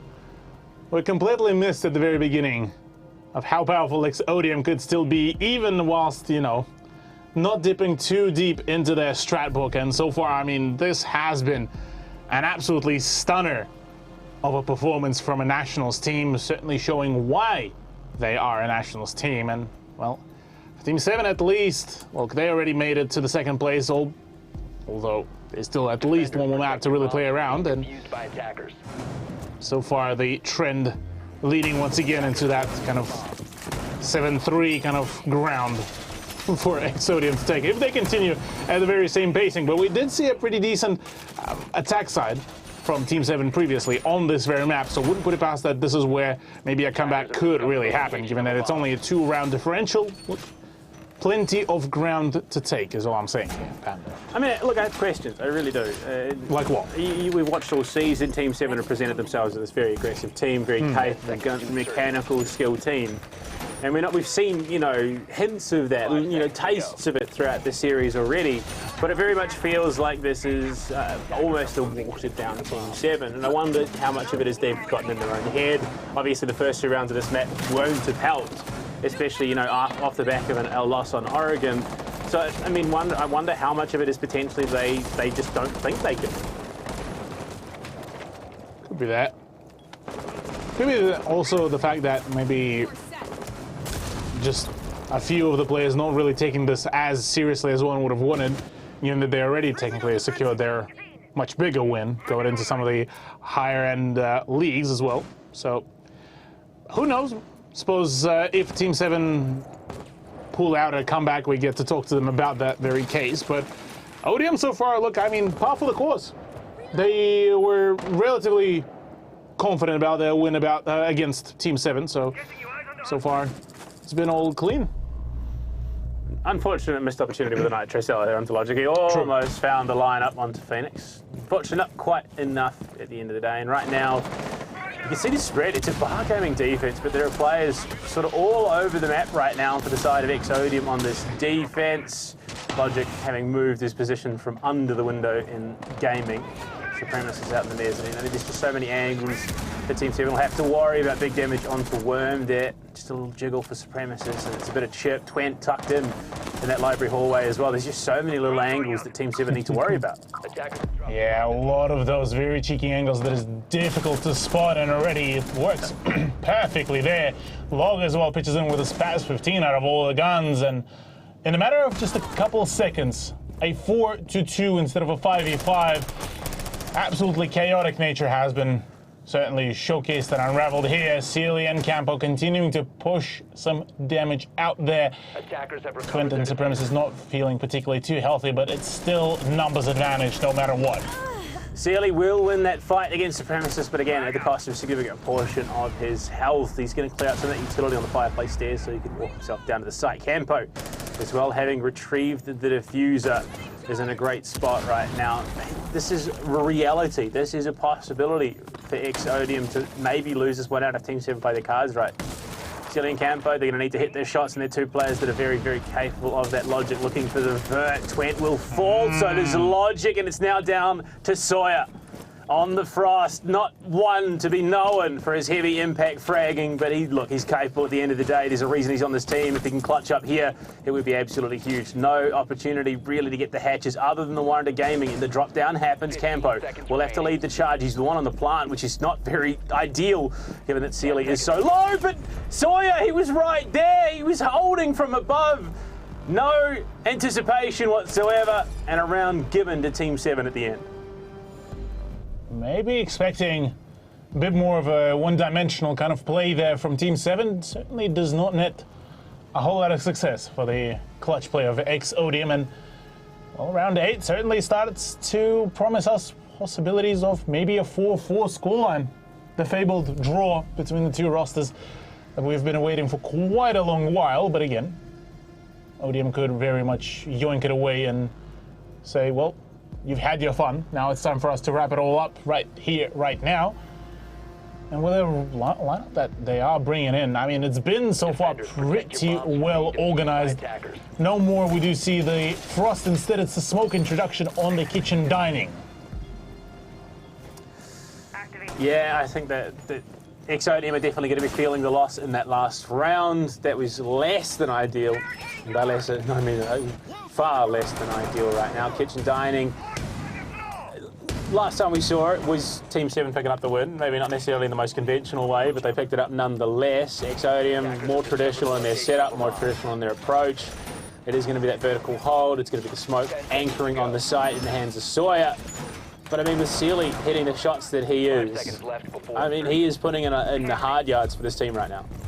Oh yeah. Attackers are heading out to the Man has been just absolutely on a ripper of a performance.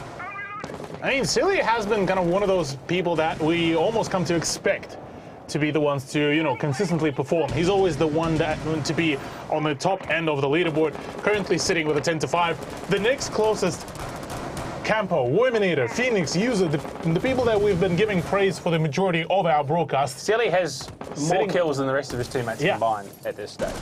That's a little bit of an alarming sign, given that on the side of ODM, I mean, you look at their performances, it has been a very much of a kind of a coordinated, together effort.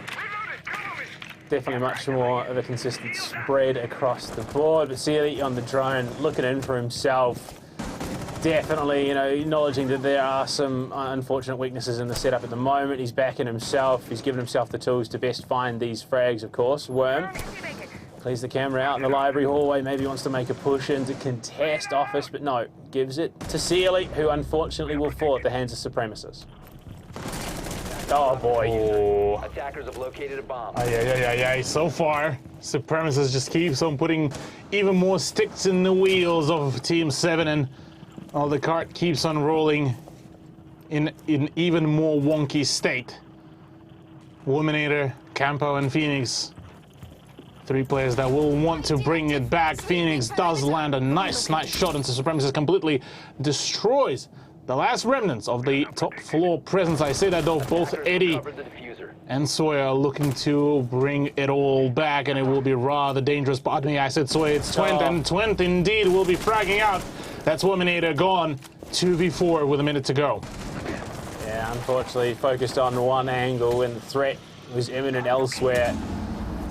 Twent still there with the magnet. No, my lord, that magnet is going to save Eddie's life as he backs out, having picked up that frag grenade. Lucky possession played there by Twent. If he'd not hung around and chucked the magnet down, it could have been a vastly different story for Eddie. Right now, the vert is the priority for the 2 remaining players for Team 7. They want to start establishing some vert angles to threaten the site. One player spotted, can't quite connect. Sawyer escapes with, well, his shins shattered, but his health bar mostly intact. Phoenix pushing down Solarium stairs, needs to hit some ripper shots, but the toxic canisters will make that dangerous and rather hard. Oh, Twent, how has he escaped that? He was just standing nonchalantly, not a care in the world before that hail of bullets threatened him.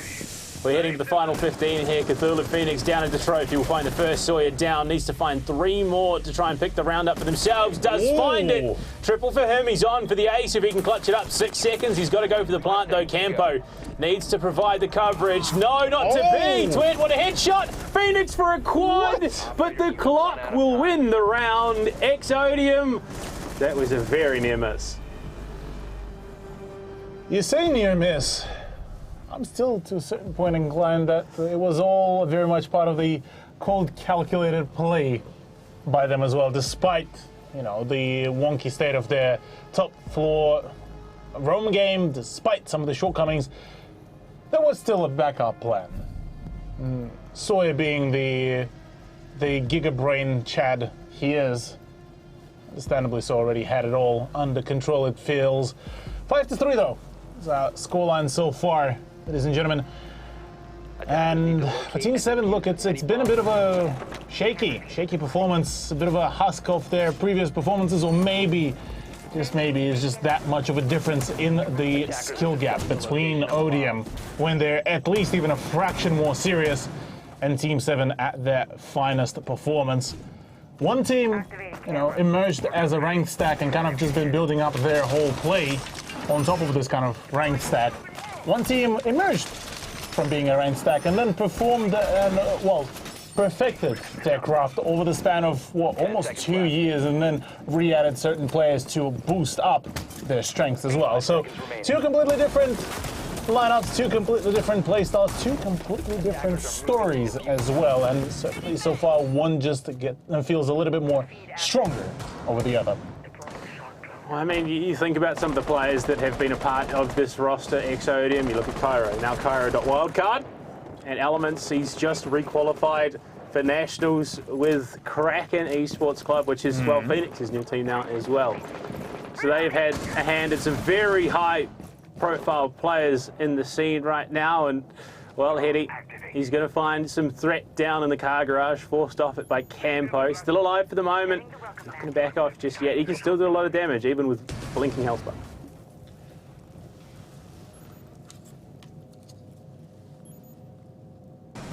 The quietness so far is almost deafening between the two rosters. So far, very much of a kind of a split 50-50 is the control of Chalet between Team 7 and Exodium. Looking to find their own footing here. Team 7, they would want to get rid of that presence on the stairs, and those flashbangs are certainly doing the right job, but it only forced Twent briefly off that position. No control over mezzanine either. Means compounding issues, and I mean, look at the setup of those magnet charges just to keep on just eating away at all of that utility while still keeping Twent nice and alive, and the ballistic shield to boot as well is all nice and snappy and all clear, good to go. So this is so far just looking very dangerous. Frag grenade out, no, caught out yet again by a magnet. It is just upset after upset. Problem being the chip damage onto Exodium is rather significant. It's not going to take a huge investment to take out any of these players with a significant deficit of health. Even Sawyer and Logic, it's not the wildest potential that they could be fragged out in short notice, and Phoenix in his position right now in towards Mud might just be that upset factor. He's going to walk his way through. Twent spotted, finished. Sealy dies to the team nade, unfortunately, and Phoenix will fall off the back of the spray from that Vector. This is not at all going the way of Team 7, and it just gets worse and worse. Eddie finds the opportunity on to use a TM. Nitro Cell ripped. Campo coming down from above, but Cthulhu, this is, again, an eerily familiar position, a 2 versus 4 for Team 7. Yeah, once again, that early lack of the player numbers is certainly going to be rather problematic. Eliminator, though, he is sharp, lands a really crisp headshot onto Supremacist, but with 14 seconds remaining, you have to start making that push. You have to start making those plays, and unfortunately, giving so much time to rotate is already dangerous. 5 seconds remaining, and a complete execution style here from Odium secures the match point. Track was set and ready. All they had to do was let Team 7 walk into it, and they do just that. Odium, second map in a row where they're primed on map point, and yeah, look, a little bit of disheartened faces across the board for Team 7. They are not out of this by any stretch of the imagination, though there is still entirely possibly a reverse sweep yet to come. We head to the master bedroom. Supremacist, he's hovering something a little bit different. I think this speaks to how comfortable Exodium are feeling. Oh yeah. Confidence is at an all-time high. Meanwhile, on the side of Team 7, we already start seeing the picks of Amaro for Phoenix. I mean, you shake your head a little bit. I'm saying he started hitting his shots. He's working well with the G8. He can make it work with the G8, but at this point, utility-wise, how dire of a pick would that have been? We say that, though, straight away a switch over to a Thatcher plus the instruction of an ace for user. Usually we're accustomed to see, you know, ace to be brought out for Campo. Instead, he is now gaming on the Osa and the Thermite now for user TM. So a much more vanilla pick, let's just call it that, to as much of a degree as it can be, but it's more so just for the sake of actual just heart-breaching the original duo, the Thatcher and the Thermite, to be brought out. The rest of the roster, look, they are trying to lean into that room clear, but that adjustment should have been done much earlier, before the match point has been achieved by Odium, but maybe it is on Team 7 thinking that they could avoid that sort of play. Well, we are going to see old Reliable come into play here, the Jackal for Sealy. The Inox scanner, I mean, 3 rounds needed to take us to overtime, and this could be what allows them to deal with some of these pesky roaming players for the side of Odium, but for the most part, again, it's a commanding performance. Odium know what they need to do. Logic will kick things off with yet another kill onto Phoenix. Unfortunately, no impact from him potentially for the remainder of this map. Sealy, I mean, he has, for the most part, put the team on the shoulders a little bit. He's just going to have to do that little bit extra work here. Absolutely, double work will need to be put in for Team 7 to even just stay afloat for a brief moment longer. Interestingly enough, this sort of setup should allow a little bit more of that leeway for maybe those early challenges. Quite possible that could be the player Warminator. Does not know that there's a person sitting around the half wall in a single peekaboo play. Could be rather dangerous. Twent inside the office will try to make it work. No, runaway and the fadeaway from Campo does make it so that Sawyer, the smoke player, doesn't get to work around for too long as the magnet's starting to slowly burn down the utility bits. Just jiggling, looking for info. Supremacist coming up the library stairs. The free fires, a nitro tossed. It just heads over the lip, but unfortunately not to the proximity of anyone. Backs himself for the moment. There are a lot of wayward factors here for Team 7. A lot of players off-site looking for lurks, since Worm is going to find Supremacist. Campo for Twent as well. They find Eddie. It's on to Logic to clutch the 1 versus 3 now. Runs through the hail of bullets. The diffuser, it's down outside. They're aggressing, and Worm will be the deciding player in the round. And Cthulhu, they lose Phoenix off the bat, and the rest of the team will stand up and perform. Well. Team 7 still managing to keep up this pressure, or rather pressured run against Odium. A 6-4 score on a much closer venture so far, although only by a round. You did call a 7-4. Yeah. 7-4 could certainly be still very much achievable, and Odium has been putting just about enough pressure to make it work the same way. So wouldn't be surprised if that is still going to be kind of the case going into the what possibly could be the final round. Make it a 7-4, call it a day, and we'll wrap it up. GG, well played. We'll go on to the map. The day's not done yet. I mean, yeah, the day is not done, but at least in the terms of this very map, things could certainly be done and dusted rather quickly. Now, on the side of Team 7, if they do end up losing Chalet, they're being presented with a very, well, sad storyline, really, because you're going into your opponent's map pick. You're going into the map that hasn't particularly boded up well for them. That is Villa. And we know that Odium on Villa can be a very dominating element. So, almost at this point, kind of, well, sorry, wrong pose of a question. At which point do we just get to see Team 7 say, well, okay, heck it, the series is a loss, go next, send it. And we start to see them play not for the first place, but play for the fun because they have, quote unquote, nothing to lose. I mean, that's where a team can be the most dangerous. I mean, we've seen that with Altered Zelios how many times now. It's in, look, we're having a bit of fun. We have nothing to lose. Let's just go and do our thing, and it's resulted in a victory. Team 7. I mean, again, we're still not seeing the Team 7 that we have grown used to here this season. It's more reserved than we usually anticipate. We're not seeing them bring the fight to their opponents as much as we have so far through the group stage and the playoffs, of course. I mean, I kind of want to see that from them. The defense on Villa, I want them to be up in the face, pressuring the attackers as they enter the building.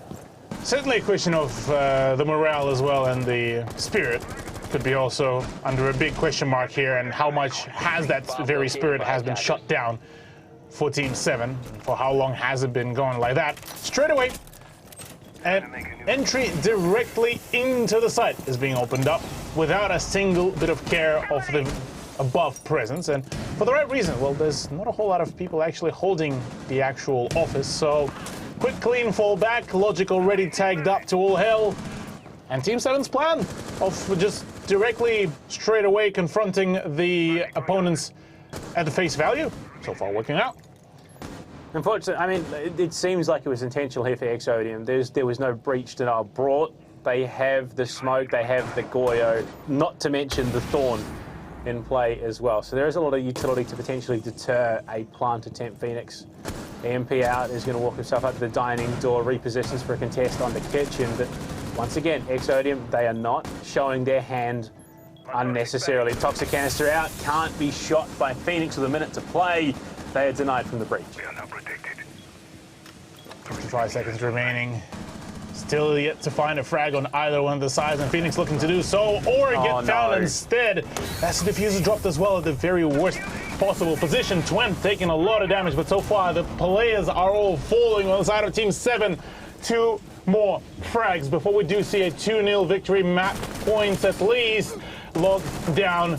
Log finishes off user. It's all down to Worminator to make it work. 1v3, keeping on tapping away. 19 rounds in a mag, and the Dream with 20 seconds remaining. Down and out, and Supremacist from behind wraps it all up at 2-0. Now scoreline for Exodium, one more map to take the first place. Logic was nothing but bait in that situation, unfortunately. Just waiting, he just crouched his way forward. Supremacist finds the opportunity, hits the Assassin's Creed, jumps off the balcony and gets the kill. 2-0, like you said. But we are, I mean, steadily, creeping closer. 7-3 into a 7-4. Potentially we see that 7-5. Even, a map picked up by Team 7 going into Villa. But I think this speaks to Team Exodium. They're coming into this. Respect where respect is due. They are bringing a very serious game against Team 7, who Logic did identify as a bit of a threat coming into this. There were some moments. There were some very convincing moments from Team 7. Unfortunately, it didn't quite get any closer. If it had, honestly, I would have been quite happy if it had. I would have even been, quite comfortable going to overtime given what we were seeing from both teams. But it's that experience at the end of the day, the higher caliber of play. They just have the depth of knowledge. Yeah, the depth certainly worked out there. The game sense as well, and understanding of where you could just go for the full send push, especially against the Team 7. That almost felt like they tried to adapt or play the same playstyle that Odium posed back in the Nationals, play that very organized, very concentrated play, whereas Odium decided to change up and play almost like a ranked play on a number of rounds. And whilst it may sound a little bit odd, but that's exactly what netted them the win. And I mean, for Odium, they have been a team that was able to, in a very flexible manner, be able to just channel that sort of aggro play.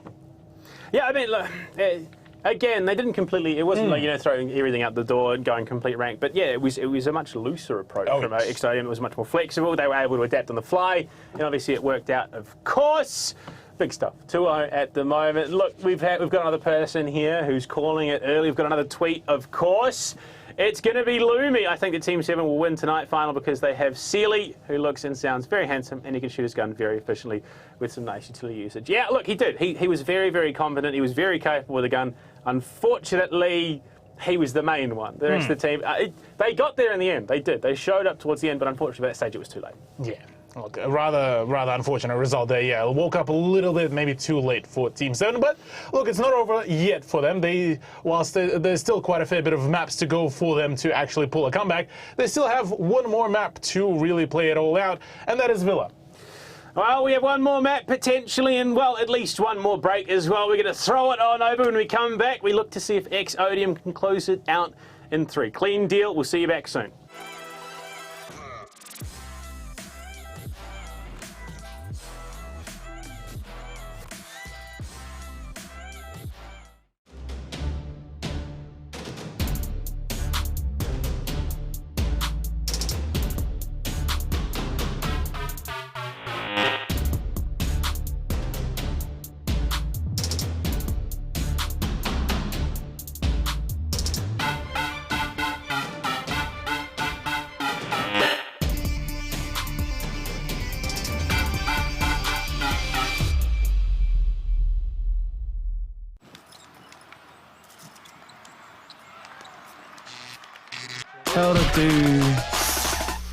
nothing.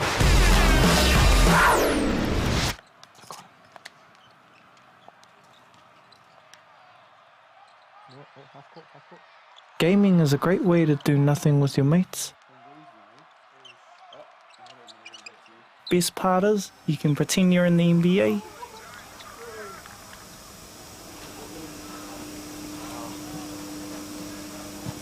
Even when you're in your stepdad's garage.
How to do nothing.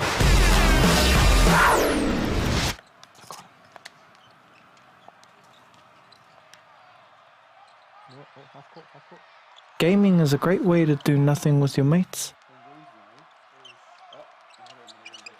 Best part is, you can pretend you're in the NBA.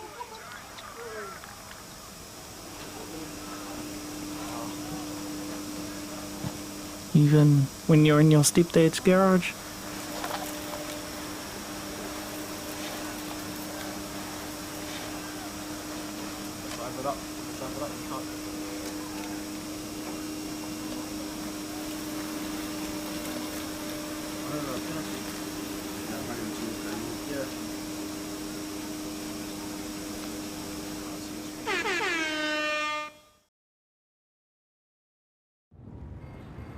なぜいつもここに来るんですか？フルーツならデリバリーもできます。お金もあるんですし。金持ちはただ待っていろと？私をそんな風に見ていたのか。いえ、でもここは人が多すぎます。お前は信頼できる子だが、少し肩の力を抜いたらどうだ。でないと大切なものを見落としてしまうぞ。この果物とかね。これを一つ。ヒロ、どうした？震えている。お！ここに。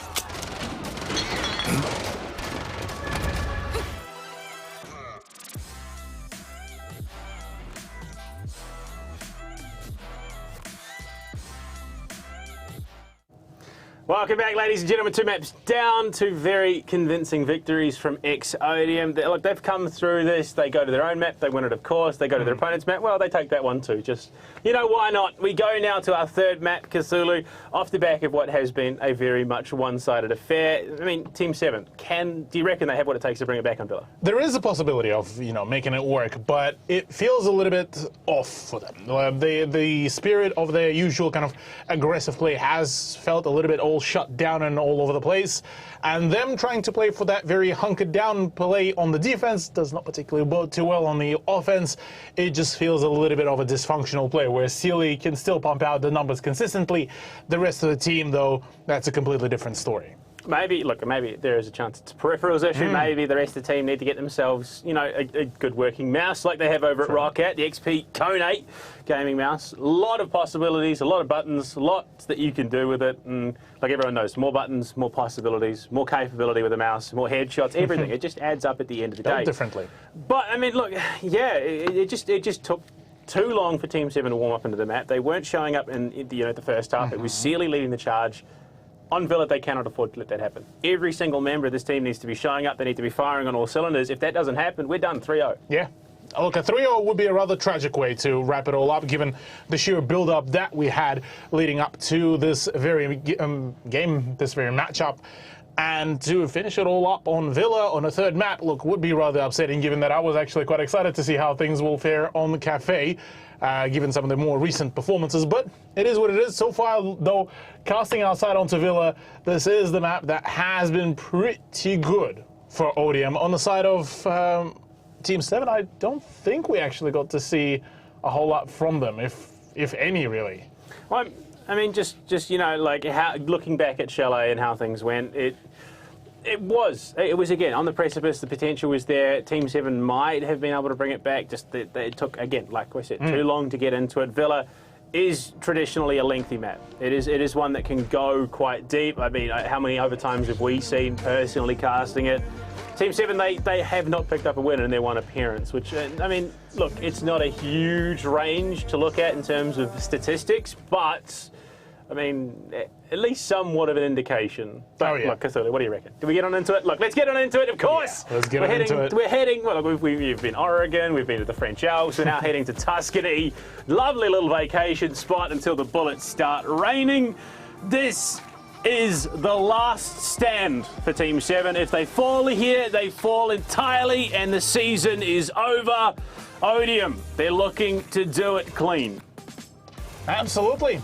Odium already all warmed up, all feeling nice and in control of their pacing and their play. Apart from a couple of the mini hiccups back on Oregon, everything else looked very, very clean. Now, we're already seeing, I think, a Zoff ban before. What will Villa present us with? 3 maps in a row, 3 times Odium have started on the attack. And I mean, it's a discussion that has been had. But there you go, Nook banned immediately by Team 7. Not at all what I would have expected over on this map. We haven't seen much of it at home, but to be fair, I mean, it's not maps that, overwhelmingly enable her. Finker, though, is going to be stuck through with Odium, I would imagine. An alibi should soon follow, but I mean, one would imagine, given the history so far. But yeah, 3 maps in a row, 3 attacks, 2 victories so far, and I mean, is it just a case of they're that confident that they can clean it up on the defense? I mean, it also leans into the fact that, well, with the utility that alibi does bring, it certainly is one of those strong operators that just gives that initial information about the push. Valkyrie is our final ban. They're certainly looking to make things a little bit less of an exciting venture. And you look at Team 7, yeah, look, for the majority of it, things are a little bit more tame, a little bit more shut down. On the side of Odium, memes and jokes and smiles all across the board, minus Logic. Logic, I don't think he ever smiles on camera. Or at least within the context of LPL Pro. Yeah, look, he's reserved. He's learned his lessons in the past. He's here with the big dogs. Not the big dogs, but some big dogs. Yeah. Shout out to the mums watching as well. Bit of banter in chat. But look, shout out to the mums. We stand the esports mums coming to support the lads. Why not? You want that support. Love it. Absolutely love it. Right now, though, Attackers need to locate there is no room for shenanigans. Team 7, they need to get it done here. They want to take us to Cafe. They want to attempt the reverse sweep at least. Is Worm shouting out God Legion's mum? I mean, yeah, why not? Honestly, one of the best mums in ANZ Esports, not gonna lie. Always there, always in the conversation, always there willing to tell cheeky casters off for smack talking your son's team. But we carry on, round 1 underway, prep phase almost done. Team 7, they need to dig deep here. Absolutely, dig deep, and probably even deeper into the strat book as well. As this is possibly the final map that we are going to be seeing, at least this iteration of Team 7 on, if things do continue going, well, sideways for them. Odium, though. The lineup that they're bringing in slightly changes up. Logic yoinking the Zofia reins away from Eddie, who has been basically the staple Zofia player for that roster for quite a while now. And we're also seeing the introduction of Flores, the operator that, at least on this map, could do quite a lot of damage, especially to the setups, to the utility of the defense. Yeah, I mean, it is wildly impressive, the flexibility that we quite frequently see out of Odium, of course. I mean, you got Logic, capable of playing the entry, Eddie, capable of playing the entry, Supremacist, capable of playing the entry. So it's these 3 pseudo-flex players, plus Sawyer, who's that support. Supremacist going to kick things off with a kill onto Worm, pushing straight through Statuary. But, I mean, just the amount of flexibility, the amount of options that round to round Odium have, it's truly impressive. Absolutely. Already, we do see a little bit of a cheeky clear out by Odium, making sure that they know exactly where is going to be safe to go in for the push. Sealy trying to bait out with the sound cues as well. Instead, it's Phoenix to open up the scoreline. First blood to go into his hands against Twent. Flashbang in Repel in Sawyer, able to gain a fraction of a moment to make his entry into the building. Just like that, T7 pressured to fall off, even though they were the ones to lose the operator in the early stages. Phoenix being hunted and hunted here. Sawyer, phenomenal play off the back of the replicator. I mean, that is a huge bait and switch there to take down Phoenix. No clue at all that it wasn't the real deal, but Sealy, you never count him out of an engagement. There's a reason he was stacking the numbers up over on Chalet. Chip damage there, Supremacist tag. They've got 1 toxic canister left and 48 seconds to play around the utility. It's capable, it's competent, it's possibly going to be the undoing. Supremacist with an A, looking to play around the A-bomb chassis, but no one there on the defense waiting. Frag grenade to clear out the utility on the main stairs, but there was a player lurking around the landing, and that could be a problem they need to deal with. Nitro out from user, it's done, and that utility is now gone. Luckily, he's great with the gun. MPX in hand, Sawyer as well falls. Logic can do naught but watch going into the final 20. Campo will finish him off. 3 needed, and the swing's going to be there. Logic doesn't even get a chance to react. Team 7, this is what we want to see, kicking Villa off. Imagine, Panda, if it was 2 maps that Team 7 needed to warm up to this. Sealy already going for a bit of a roast there, but... Doesn't matter what team you're on, if he's firing, get out of the way. Get out the way indeed. Yeah, look, Team 7 off to a good start. I believe first time in the 3 maps that we get to see them actually kick things off on the scoreline. Given that before, both of the first rounds were claimed by Odium in a very dominant manner, so this is definitely a good beginning for the Villa for Team 7. Despite the fact that, yes, whilst the win rate is pretty much 0, I mean, 1 appearance certainly still shows that, well, there's plenty of possibilities that the map has evolved ever since then. So good to see that Team 7 having a good initial start now. Well, the question comes, how well can they keep up this kind of momentum? Yeah, I mean, it's almost one of those tragic things about ANZ. Historically, the region as a whole, players take a while to get themselves warmed up into a match. I don't know if you know, literally what happens, but it just seems to be the way it looks across the board for the last, 2 odd years that I've been doing it at the very least. It's a trend that I've noticed. So maybe, look, maybe it is a case. Maybe it's 2 maps, they're warmed up, they're ready to go. Maybe it's just they played that round better than their opponents. Either way, it's a much-needed round on the board. Yes, User, he's looking to lean into the degen. He's looking to embrace the ranked player inside him. Hopefully it works. C4 out. No connection at all. But I mean, you do make a really good point here, Panda.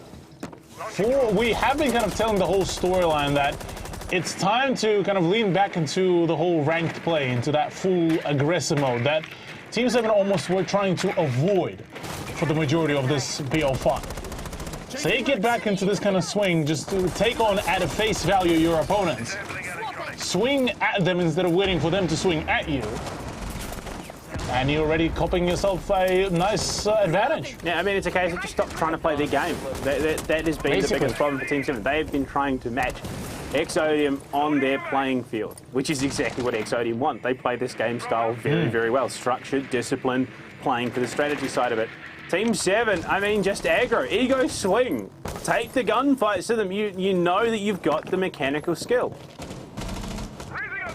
Yeah, look, this is so far has been, well, a battle of the mechanical skill. Finally, this is looking much closer in favor of Team 7, with Campo getting the better of Twent as well. Looking pretty good, but you look at the health pool. Wominator, sub 50 HP. Campo tagged up to all health. Sealy just been taken out. Phoenix tagged. User completely gone. It all has the ability to completely spiral out of control, and it certainly does. Logic already letting it rip a triple for him. Can he conclude it all out on the quad? He certainly can. Round 2 in the hands of Exodium. Well, I think there is only one thing to say. Should have banned the Zofia again. My lord. Look, it brought them that extra round closer in the second map. Maybe if they banned it out here, they would be up 2-0 right now. But just the sheer ability to just keep holding down mouse 1 and just change angles. Pays out for Logic, 4 kills, big kills at that. But again, the hesitation was there. They weren't up in the faces. They need to get, as wild as it is to say, they need to get more aggressive. I mean, it's a valid point really to make here. Extra aggression, double up on that. The Rook player should assist to a certain point with that to be able to take an extra bit of damage. Should make things slightly more comfortable. But looking at the rest of the lineup, 2 already operators that theoretically bring a relatively niche utility. One of them is very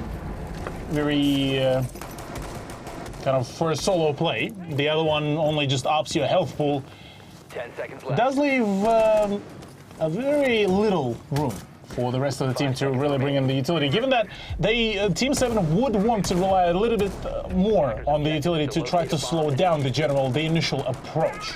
I mean, it's one of those arguments as to where Rook is appropriate, of course. If you're just losing gunfights but the listed margins, you know, your opponents are only just winning out with a sliver of health. That's where the Rook comes into play. That little extra health gives you the opportunity to contest in a gunfight. So I've seen and understood why teams have run in the past, and I think that might be the case here for Team 7, given the opportunity. I mean, you saw the health bars across the board, the midway portion of that last round. If they were a little bit healthier, it might have been a different story. Well, speaking of the different stories and different outcomes, now looking at the setup that Exodium are bringing in, that is a heavy dump of the utility that is being introduced here. Funnily enough, well, the EMP grenade does get cut off, but very confident push by Logic to try to take the control of the master bathroom, and it works. Look, I'm not sure I can confidently say that it was confident push. He desperately ran towards the shower like his life depended on it, which it did, if we're being honest ourselves. He scurried in, had Sawyer jump in and provide that coverage. Right now, they're looking to try and breach open that statuary wall, and from the looks of things, it hasn't been overwhelmingly successful. At least, though, it seems that they've cleared out that mirror window. Eddie, looking to head downstairs, pinch up through pantry. If you can get that, the Astro stairs push going, this could be doable. Absolutely. Are you ready? Half a round gone. This time a much more paced down play from Exodium. Eddie. And a bit of a interesting decision to rotate initially towards the bottom end of the floor to try to recover the drone, and instead decides to opt into, well, maybe rendezvousing with the rest of the team.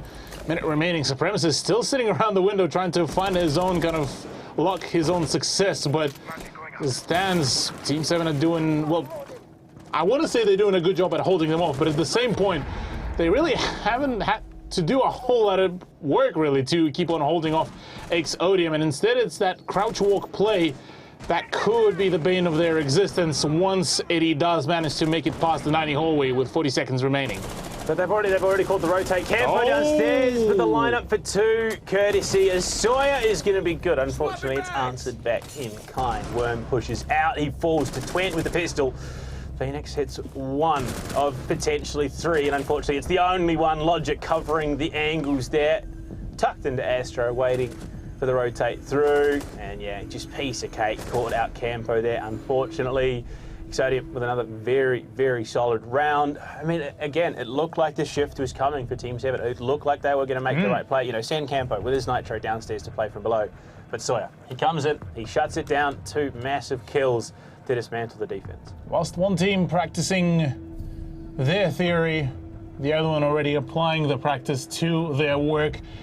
Well, Exodium, a team that has seen quite a variety of different playstyles, whether it was Challenger League, whether it was Nationals, pretty well versed in handling majority of the team's majority of the playstyles, and certainly have been able to show that very case here against Team 7, a team that has been leaning, oddly enough, into that very upfront play, a bit of a kind of in the face of their opponents, but the moment they realize that that kind of stuff won't really float too well against Odium, they decided to switch things around in their playstyle, in the way how they approach certain gunfights, and that much more, well, paced down play almost felt like it was part of the grand plan here between, well, for Exodium. Force 10 seconds remaining. your opponents to play your own game, force them to stop roaming, force them to allow you to take that early ground in the early stages of the round, and well, so far it's been all working like it was planned. Yeah, and I think it all comes down to sort of, as I say, Logic bringing out the armory here, but I mean, it comes down to that mindset, you know, practice the way you want to play. And that applies to, you know, this, you know, it's not their main league, that's Nationals. They are still practicing, they want to be, the way they want to be playing. This is how they're going to be approaching Nationals. So they are still bringing their A game. They're not going to flub it and say, look, oh, you know, we don't want to reveal too much. They're still playing a very concise, very competent game. They are not going to pull their punches. Absolutely. Already, well, speaking of pulling the punches here, none certainly being pulled here either. Really, at least in the mechanical department, the really good coordination so far, and leaning into the idea that Team 7 slowly but surely starting to settle on a bit of a tilt. Possibly the final map, and they're already at a round deficit. Here, not looking too good, and Log as well with the G8 absolutely decimates any hopes of rotating and taking over the 90 hallway. I'm sorry, the bizarre thing, it's an Amaru.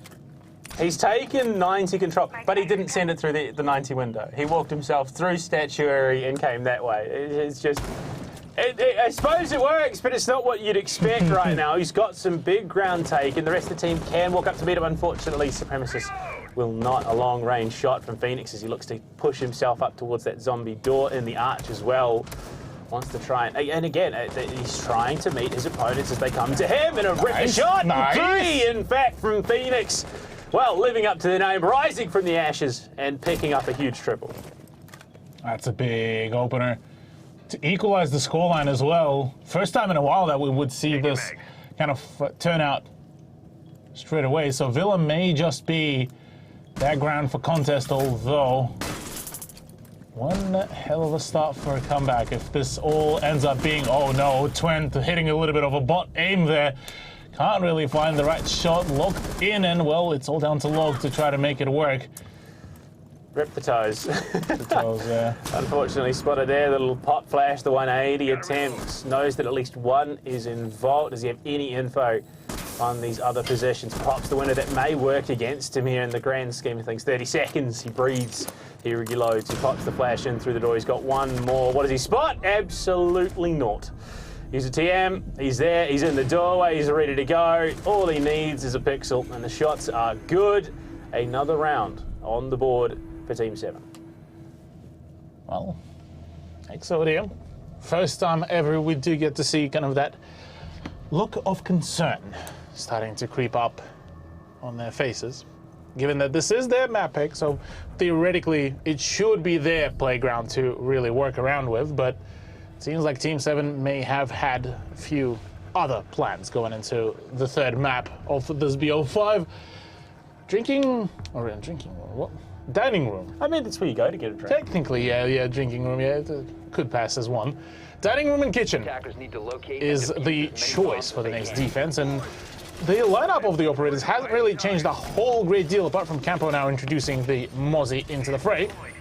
Phoenix continuing his absolute menacing run so far on the Oryx. Mr. 5-4 scoreline. Funnily enough, the highest performer so far out of the whole team after the 4 rounds. Looking pretty solid, but again, look, if they win out Villa, it's still a game of sudden death for them, Panda. It's still pretty much the moment they lose any other map within this BO5, this is it. That whole buffer that they had in form of those 2 maps completely gone. So, you know, we've mentioned kind of the talk about the tilt, the morale. What if it's a complete vice versa? What if it's now them being kind of backed up into the corner, now it's them biting back finally at Oceania? Yeah, I mean, this is where the true endurance test starts. Of course, if they do look to push for the reverse sweep, they've got to win this and the next 2 maps after user. Well, I mean, look, again, he tried, he went outside, he died, unfortunately. That is Yugoya off the board, a key gun. Not to mention the defensive utility. Campo's finally get himself out of the bathtub. Spot the elbow, but he spotted Logic. We'll just follow him into the bathroom. A little bit creepy, but he gets the kill anyway. Logic just absolutely goated with the sauce here, with the LMG just ripping through Terminator as well. Already 3 players gone with no responses back. Celia as well being tagged up by the flames as well. Prone angle.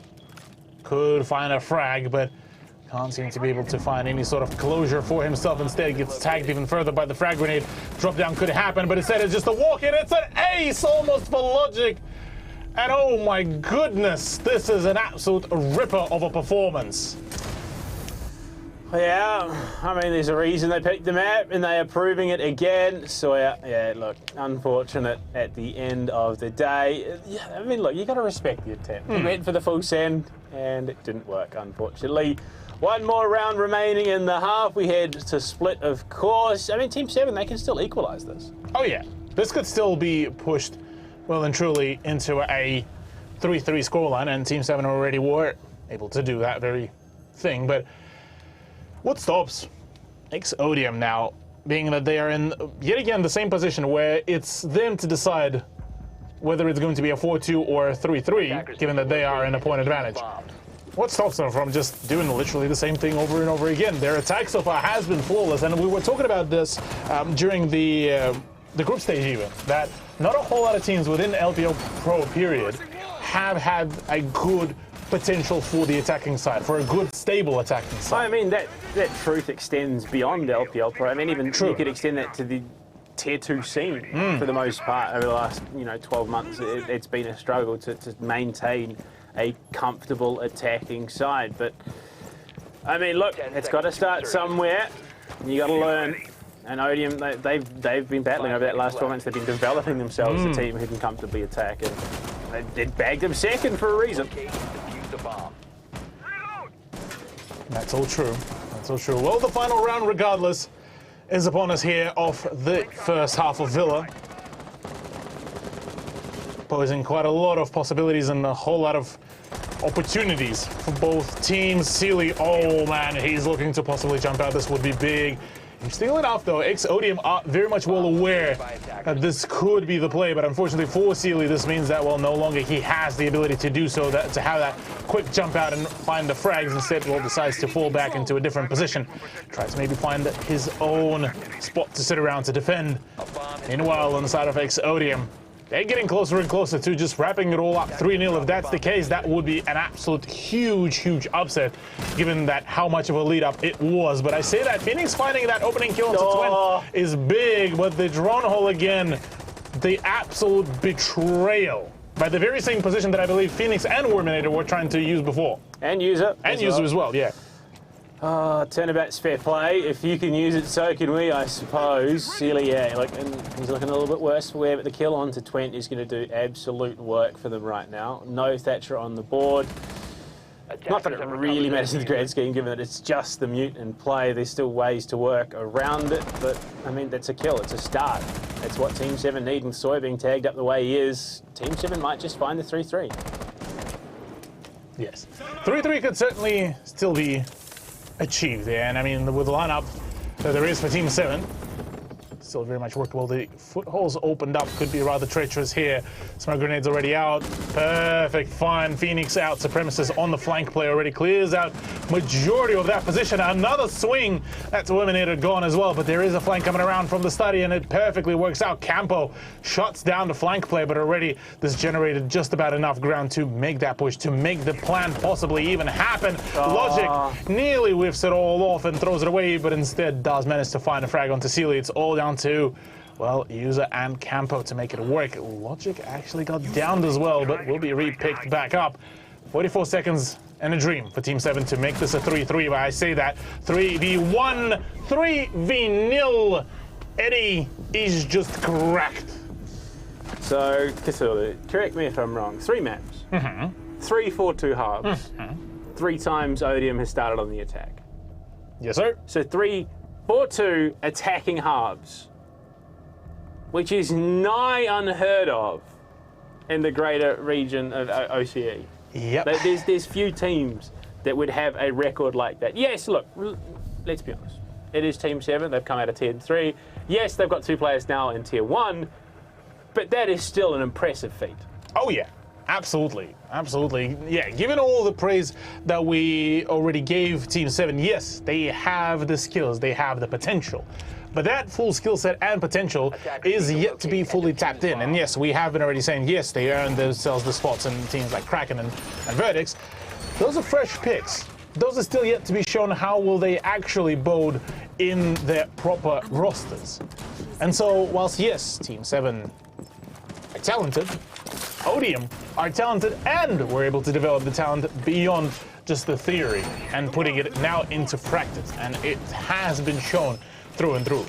And yes, the point of a 4-2, 3 4-2s, as a matter of fact, on the attack for Odium is certainly a feat and certainly a very noteworthy thing to mention of, given that, well, they're the ones leading in the points in the maps as well. Oh dear. Team 7, they need to dig deep, deeper than I think they've ever dug in the past, if they want the chance to bring it back right now, because otherwise we could be in for quite a quick grand final. They've got, I mean, look, again, they've got the mechanical skill. They've got the teamwork, the coordination. Again, for the most part, it feels like they, well, there we go, coordination, overwhelming power of the mouse one. Unfortunately, you know, the hectic spray of the bullet hose is not going to work out. A couple of kills, though, do go the way of Team 7. Yeah, overall, a much more preferable kind of turnout here. Team 7, apart from missing out on... Come on, Supremacists, what are you doing? Just, rough gig for the man. A rough gig, period. But yeah, look, Team 7 certainly managed to open up a good score. And how was that even allowed? User just completely flogged it all. And whilst it is a 3-3, Sawyer has been tagged up to a rather severe lack of HP, really. And now it kind of poses a bit of a problematic setup once some of the gunfights do erupt, albeit again in a game that requires you only to have 1 headshot from any of the guns. Come on, Supremacists, you can't be doing that, champ. Right now, though, 3 versus 3. Again, we She's a good gun, yes. It is when you hit your shots, that's the main thing. Sealy will find that ADS that was planted in the middle of the site. Worm holding the nade, he's going to toss it down classic, not going to find much though. Supremacist deep and study, holding that 90 coverage angle by the hatch. Not going to find much there either, right? He's just waiting. He knows that they're about to full flood on towards the site. The Banshee will be the go card. Yeah, albeit it is a bit of a stall out here for Team 7 with the way how they're pushing. Look, the absolute uncertainty in their play, certainly their attempt to make it work with the Worminators. Gemini Replicator only gets destroyed. Sealy with a swing does find one, but only to get retraded back. 2v2. Both sides are fully healthy on their gunfights. Campo getting tagged up. Reloads are coming around from both sides of the parties. It is now or never, 36 seconds remaining, and the rotate and the default back to the side to open up another angle. That's Worminator gone. And all of a sudden, Team 7's push about to be flogged even further. Twin wraps it all up. A 5th point in what possibly is the final map in this BO5. Man hits the bot walk in the first half, and all of a sudden he's hitting his crisp, clean shots on the defense. But you gotta get the bad ones out of the way real quick. Yeah, it's like pancakes. You just throw away the first one, and you move on. But yeah, look, Oceania 2 rounds away from the clean sweep here in the grand finals. Not a bad way to kick it all off. Not bad. But, I mean, again, I think the only ones Team 7 have to blame are themselves. They honestly, if they just stuck to their guns, if they just played more aggressive, if they just gotten up in the faces, I think this could have been a vastly different story. But again, it's a situation you live, you learn, you look towards next season, and you come back stronger. Absolutely. I mean, yeah, given the fact that they get that spot back, comes the next season. Be quite curious to see how will Team 7 really perform, and what kind of changes are we going to see to that very roster. I mean, you still get to keep the core 3 in the form of Sealy, Campo, and User. So, I mean, it's still a pretty good lineup. Sealy is still an absolutely cracked gunner. So, certainly plenty of opportunities, and even then, I'm very much excited to see how will UG develop themselves. Yeah, there's a lot of potential in the league. Absolutely, a whole lot. Absolutely. But for Challenger League teams, for national teams, this is also an opportunity to, experiment, to try some new things, to see what can they do differently in their approach, and possibly even find some advantages going further into the game. Supremacists already felled and completely bullied into the existence. Or rather, out of existence. The fact that he was allowed to, survive so long as he did outside was rather impressive. But yeah, like that over-ambitious attempt on the play. Eddie, it's his time. He's the one trying to be the sneaky entity downstairs. He's barricaded off that pantry door, tucked himself in on top of the hatch. But look, obviously that is not much of a concern for T7. T7 trying to look at a little bit of a bigger picture here, as Eddie is trying to deny all of the possibilities as much as that can possibly done. Is that enough though for the play? Instead it's both the Cade Electroclaw and the Impact Charge destroy them all, but already quite a fair bit of utility has been dedicated to that very breach. User only has 6 more remaining, and after that, well, that's all of your hard-breaching charges. Well, Eddie down below, flushed out by Phoenix, who was waiting ready with his Nitro Cell to try and deny a push. Logic currently sporting a 4.0 KD right now. He's holding the door. What? Oh, Log. Oh, well and truly significant misplay, and Campo will close out the flawless round with 3 kills in a row. What was the game plan there, Logic? Caught pulling out the SMG-11 and dealt with accordingly. Yeah, bit of a sad moment there for Logic, albeit again, let's keep in mind the fact that ODM can very much afford this kind of play. Not only they have still a 2-round differential between themselves and Team 7, they also have 2 map points over Team 7, so no matter what, they are still very much in control of their fate, in control of their pacing. Going into round 9 though, well, whilst the scoreline is starting to get a little bit closer than it was before, we are looking at a rather spicy lineup of mainly the defense, introducing the Bandit, introducing, well, yet again, the Goyo. This time, hopefully, Supremacist able to stick around for longer than, what was it, 10 seconds of the attacking phase? I think an integral part of that plan is for him to stay inside. That would be the main way to ensure that he remains active in the round. But right now, activity, again, still waning a little bit here for side Team 7. Worm, I mean, it's just not been as nice. Yeah, Worminator not particularly been an enjoyer of the adventures here. Hopefully would be able to find some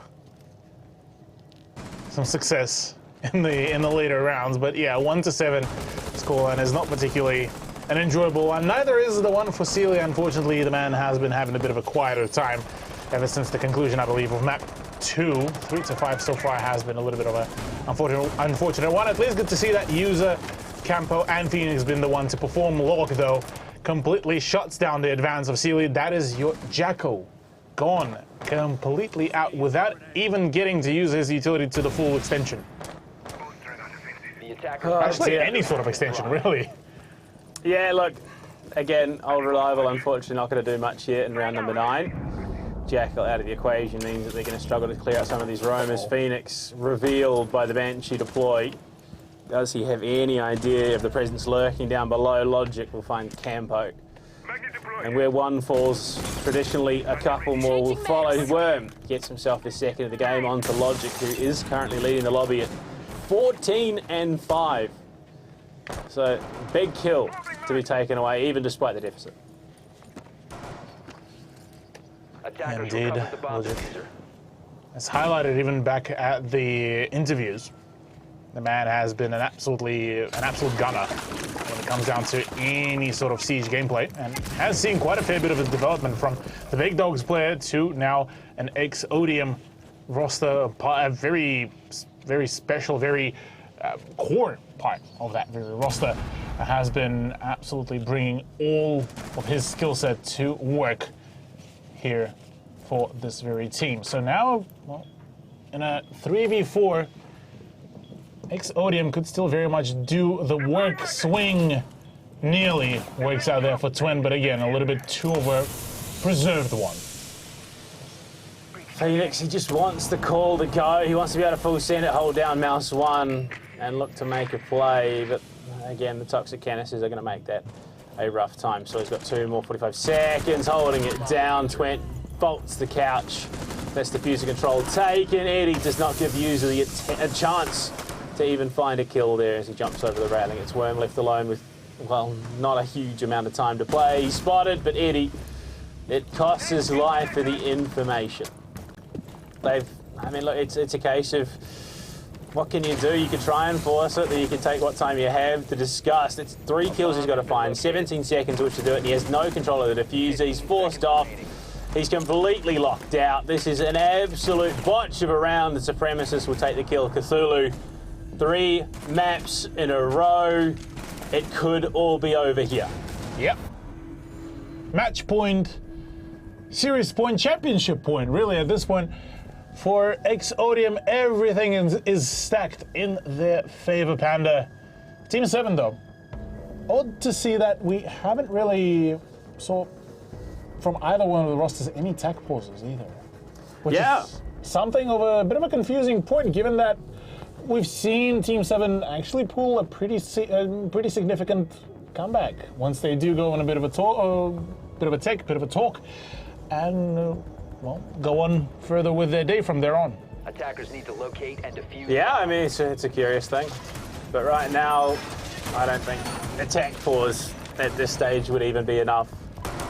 6-3 could be the second of the night. I mean, 6-3, 6-4, 7-3, 7-4, 7-3 to round it out. 21 rounds taken, only 10 given if they win it here for ex-Odium. I mean, it's, again, truly impressive.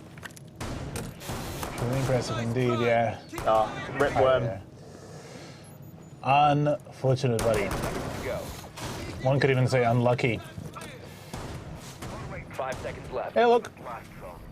Quite a sad time, really, here for Team 7, given that, you know, they had such a strong run, they had such a decent performance, even during the playoffs. Their play against Underground has been showing some great promises, and yeah, this one is just a bit of an L, just all across the board, even for Wominator.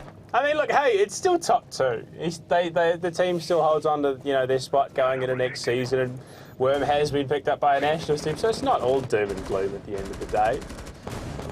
Well, it might be actually, in saying that, it might be doom and gloom. They need to win this round and then 2 more off that to make overtime to even think about pushing for another mat right now. And it all starts here with the attack, with the approach. Eddie below, waiting, Supremacist on the main stairs, landing. I mean, again, it's just Exodium playing comfortable angles and taking comfortable gunfights. Absolutely. Already, gunfight does erupt. Supremacist wanting to take this gunfight right here, right now, end it here as well. A 7-3 scoreline would be a rather dominating way to wrap it all up and a way to, you know, keep the history of Odium here in LPL Pro. Twent and the Wominator do exchange the damage, exchange the necessities and nice words, and it's all falling apart. Yeah, it is. Worm gets some good kills. Supremacist crosses the doorway without first pre-firing, and it will cost him his life. Eddie on the rotate. Does he know there's a player hard left? No, he doesn't, and he's dead. Worm, dead. Lovely multi-kill there in the round. What looked like it was going to be a good start for Odium. I mean, it was, again, missed opportunity, and the attack pause will come, in fact. But, I mean, it was that missed opportunity. Supremacist in a gunfight with Phoenix down main lobby. Eddie was, you know, in the art studio. If he just turned right and got involved with his SMG-11, that could have been a free kill. Basically. So we've got 2 answers as to why we've got the attack pause. One, Sealy calls it strategy time. Worm is off to the bathroom. I mean, look, you can mix and match as well if you have a wireless headset. Strat P? No comment. No comment on that one. The old Alter Zalios approach. Attack pause for a bathroom break. Hey, I mean, it's a valid point. Better late than never. Might as well end the game with, you know, with empty barrels. Yeah, I mean, look, no, they'll be the team that was remembered for taking attack pause on, you know, championship point to go for a P. Why not? Got to be known for something. Got to be known for something. Got to work with something. But memes aside, in all reality, Team 7 already left quite a big mark on LPL Pro, especially with this season, with the way how it all plays and played out. Honestly, I'm very much keen to see if this team will be kind of, I suppose, the one to create a new line of new talent for the ANZ competitive scene. Yeah. I mean, we've seen, like, even you date back at even some of the other games, other teams. You look at back in the ye old days of CS:GO as well. Hellraisers, they were a team that generated quite a fair few very promising players and IGLs. Same here. Team 7 could be the one to create those up-and-coming legends. Well, I mean, even look back at last year, Challenger League, you know, stage 1, it was Skyfire. Exto then came in, won the season. Next season, Fury. They were the ones to come out dominant. And then Kraken in the 3rd stage. All 3 teams, which are now currently in the National. There you go. Yeah, look. It's definitely been a interesting kind of progression for a number of players, a number of rosters as well, and seeing how that whole development been happening and continuing, really. Team 7 looking for a possible quick, swift entry. Campo is in. LMG is about to ring out, but I say that actually instead of contesting those main stairs, we are going onto the red stairs, whereas nobody is actually playing around that spot. Well, main stairs, Supremacist is going to fall, unfortunately. This time, at least he's involved in the gunfight. Nade toss, but not in the right spot, unfortunately, for Worm to find a kill. One pick found, and a rather big one at that. Twent, unfortunately, is going to be the one to pick up his position. Unfortunate for Team 7, rather than unfortunate for Twent. That Toxic Cancer is going to stall the play, almost exposing himself on the stairs. It's Phoenix next to full courtesy of Logic. We find ourselves back at 4-4. Logic's position here is rather dangerous as well. Another one creeps around. Twent gets the better of Campo. 3 more frags. to wrap it all up, to make it a 3-0 victory in the grand finals. Ooh. And oh, Log, no, flogs his shots, and Twent goes down. All of a sudden, 3v3. Team 7 still threshing in the teeth of their opponents, and Sealy all of a sudden activated. Log, though, does get a refrag onto Wominator. It's all down to User and Sealy against Log and Eddie. Eddie gets the better of Sealy. It's all down to User to try to clutch it all out. Ooh. C4 nearly takes his life. Minute 20 to go, and look, this is not the kind of way that Team 7 would have wanted to see. It's all down to User to try to clutch it up. It is never over until it's absolutely over. And look, it's not a great spot to be in, but it's not over yet. Swing in, User, if he can find one fight, if he can isolate and bring it to the 1v1, he could definitely do this, especially with that Type 89. He's walked his way through. Unfortunately, there is a lot that could go wrong here. No one from Oceania presenting themselves. If he walks up, the swing could come, the crossfire, and it's all but over. And there it is! Oceania, they win it all, 3-0. A massive, well, look, it doesn't even look that massive. They're just business as usual. They will take Season 1 of the Rocket LPL Pro competition. There we go. GG, well played. A clean 3-0 with Log leading the MVP charge as well. A clean deal, 17. Oh my goodness. Logic is just on a whole new level. All right, positive across all three maps, just leading the charge, stacking up the numbers. I mean, look, it's kind of what we expected.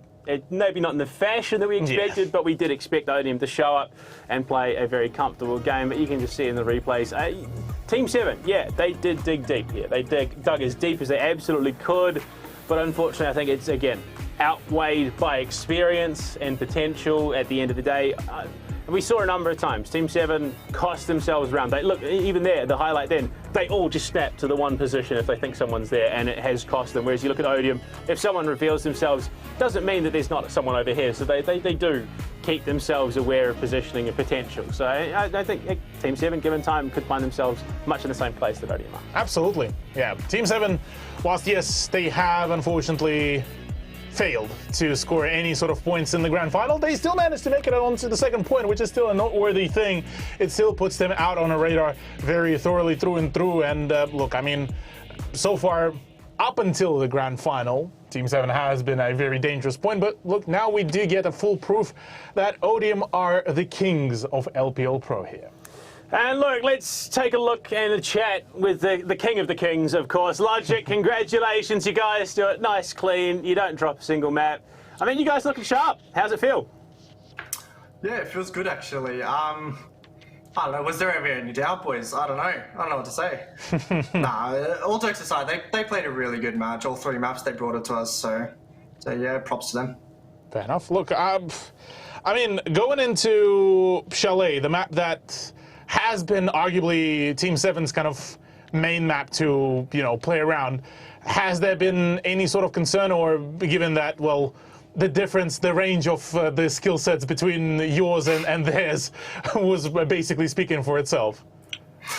I think Chalet was a hard one. Hey, we versed them last time and they obviously beat us 7-4, and we know what we did wrong. We didn't take gunfights to them. We let them take control. They, at the end of the day, they're extremely sharp. Phoenix, Worminator, even CLJ at times, really good, really talented players.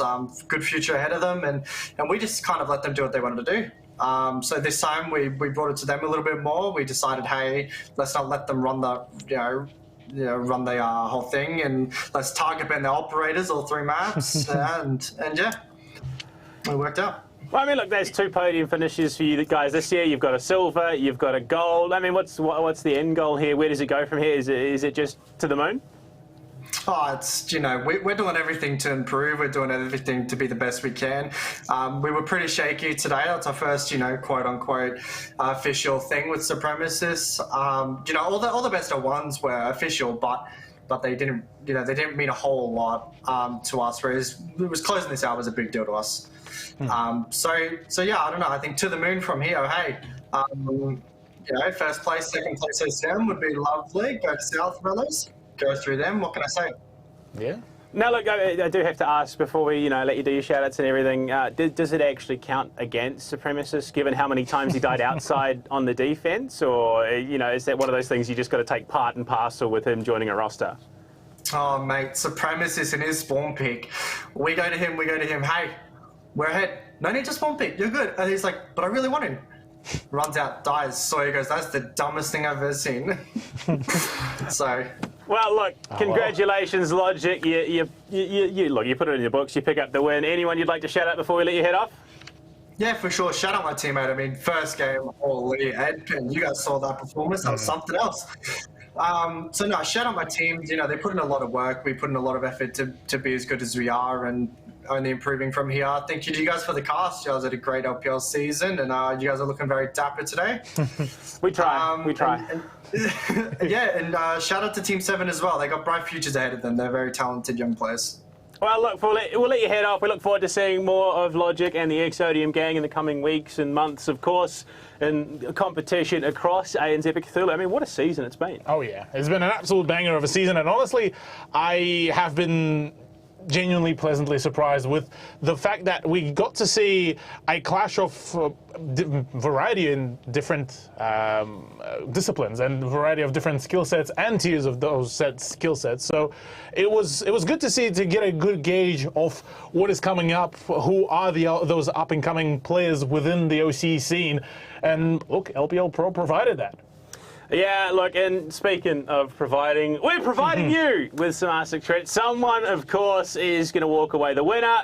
And the tweet that takes it all, it's Salvo. Of course, they win Supreme. I mean, look, let's be honest, his first outing with Odium, it looked good, it looked clean, it was promising. And I would imagine that not changing his sensitivity has something to do with that. So, look, congratulations, Salvo. We'll get in touch with you. We'll let you know, how to collect your winnings. But Cthulhu, Season 1 is done. Exciting stuff. It sets us up for a hell of a run closing out the year. But, I mean, what do you reckon? Does it get better from here? Does Season 2 outpace Season 1? Absolutely, absolutely. Season 2 is certainly looking very bright, I have to say. And now that we got a good gauge of things, of how teams certainly play it all out, and with possibly new teams joining us next season as well, I am very much keen to see how will the LPL Pro scene will develop itself.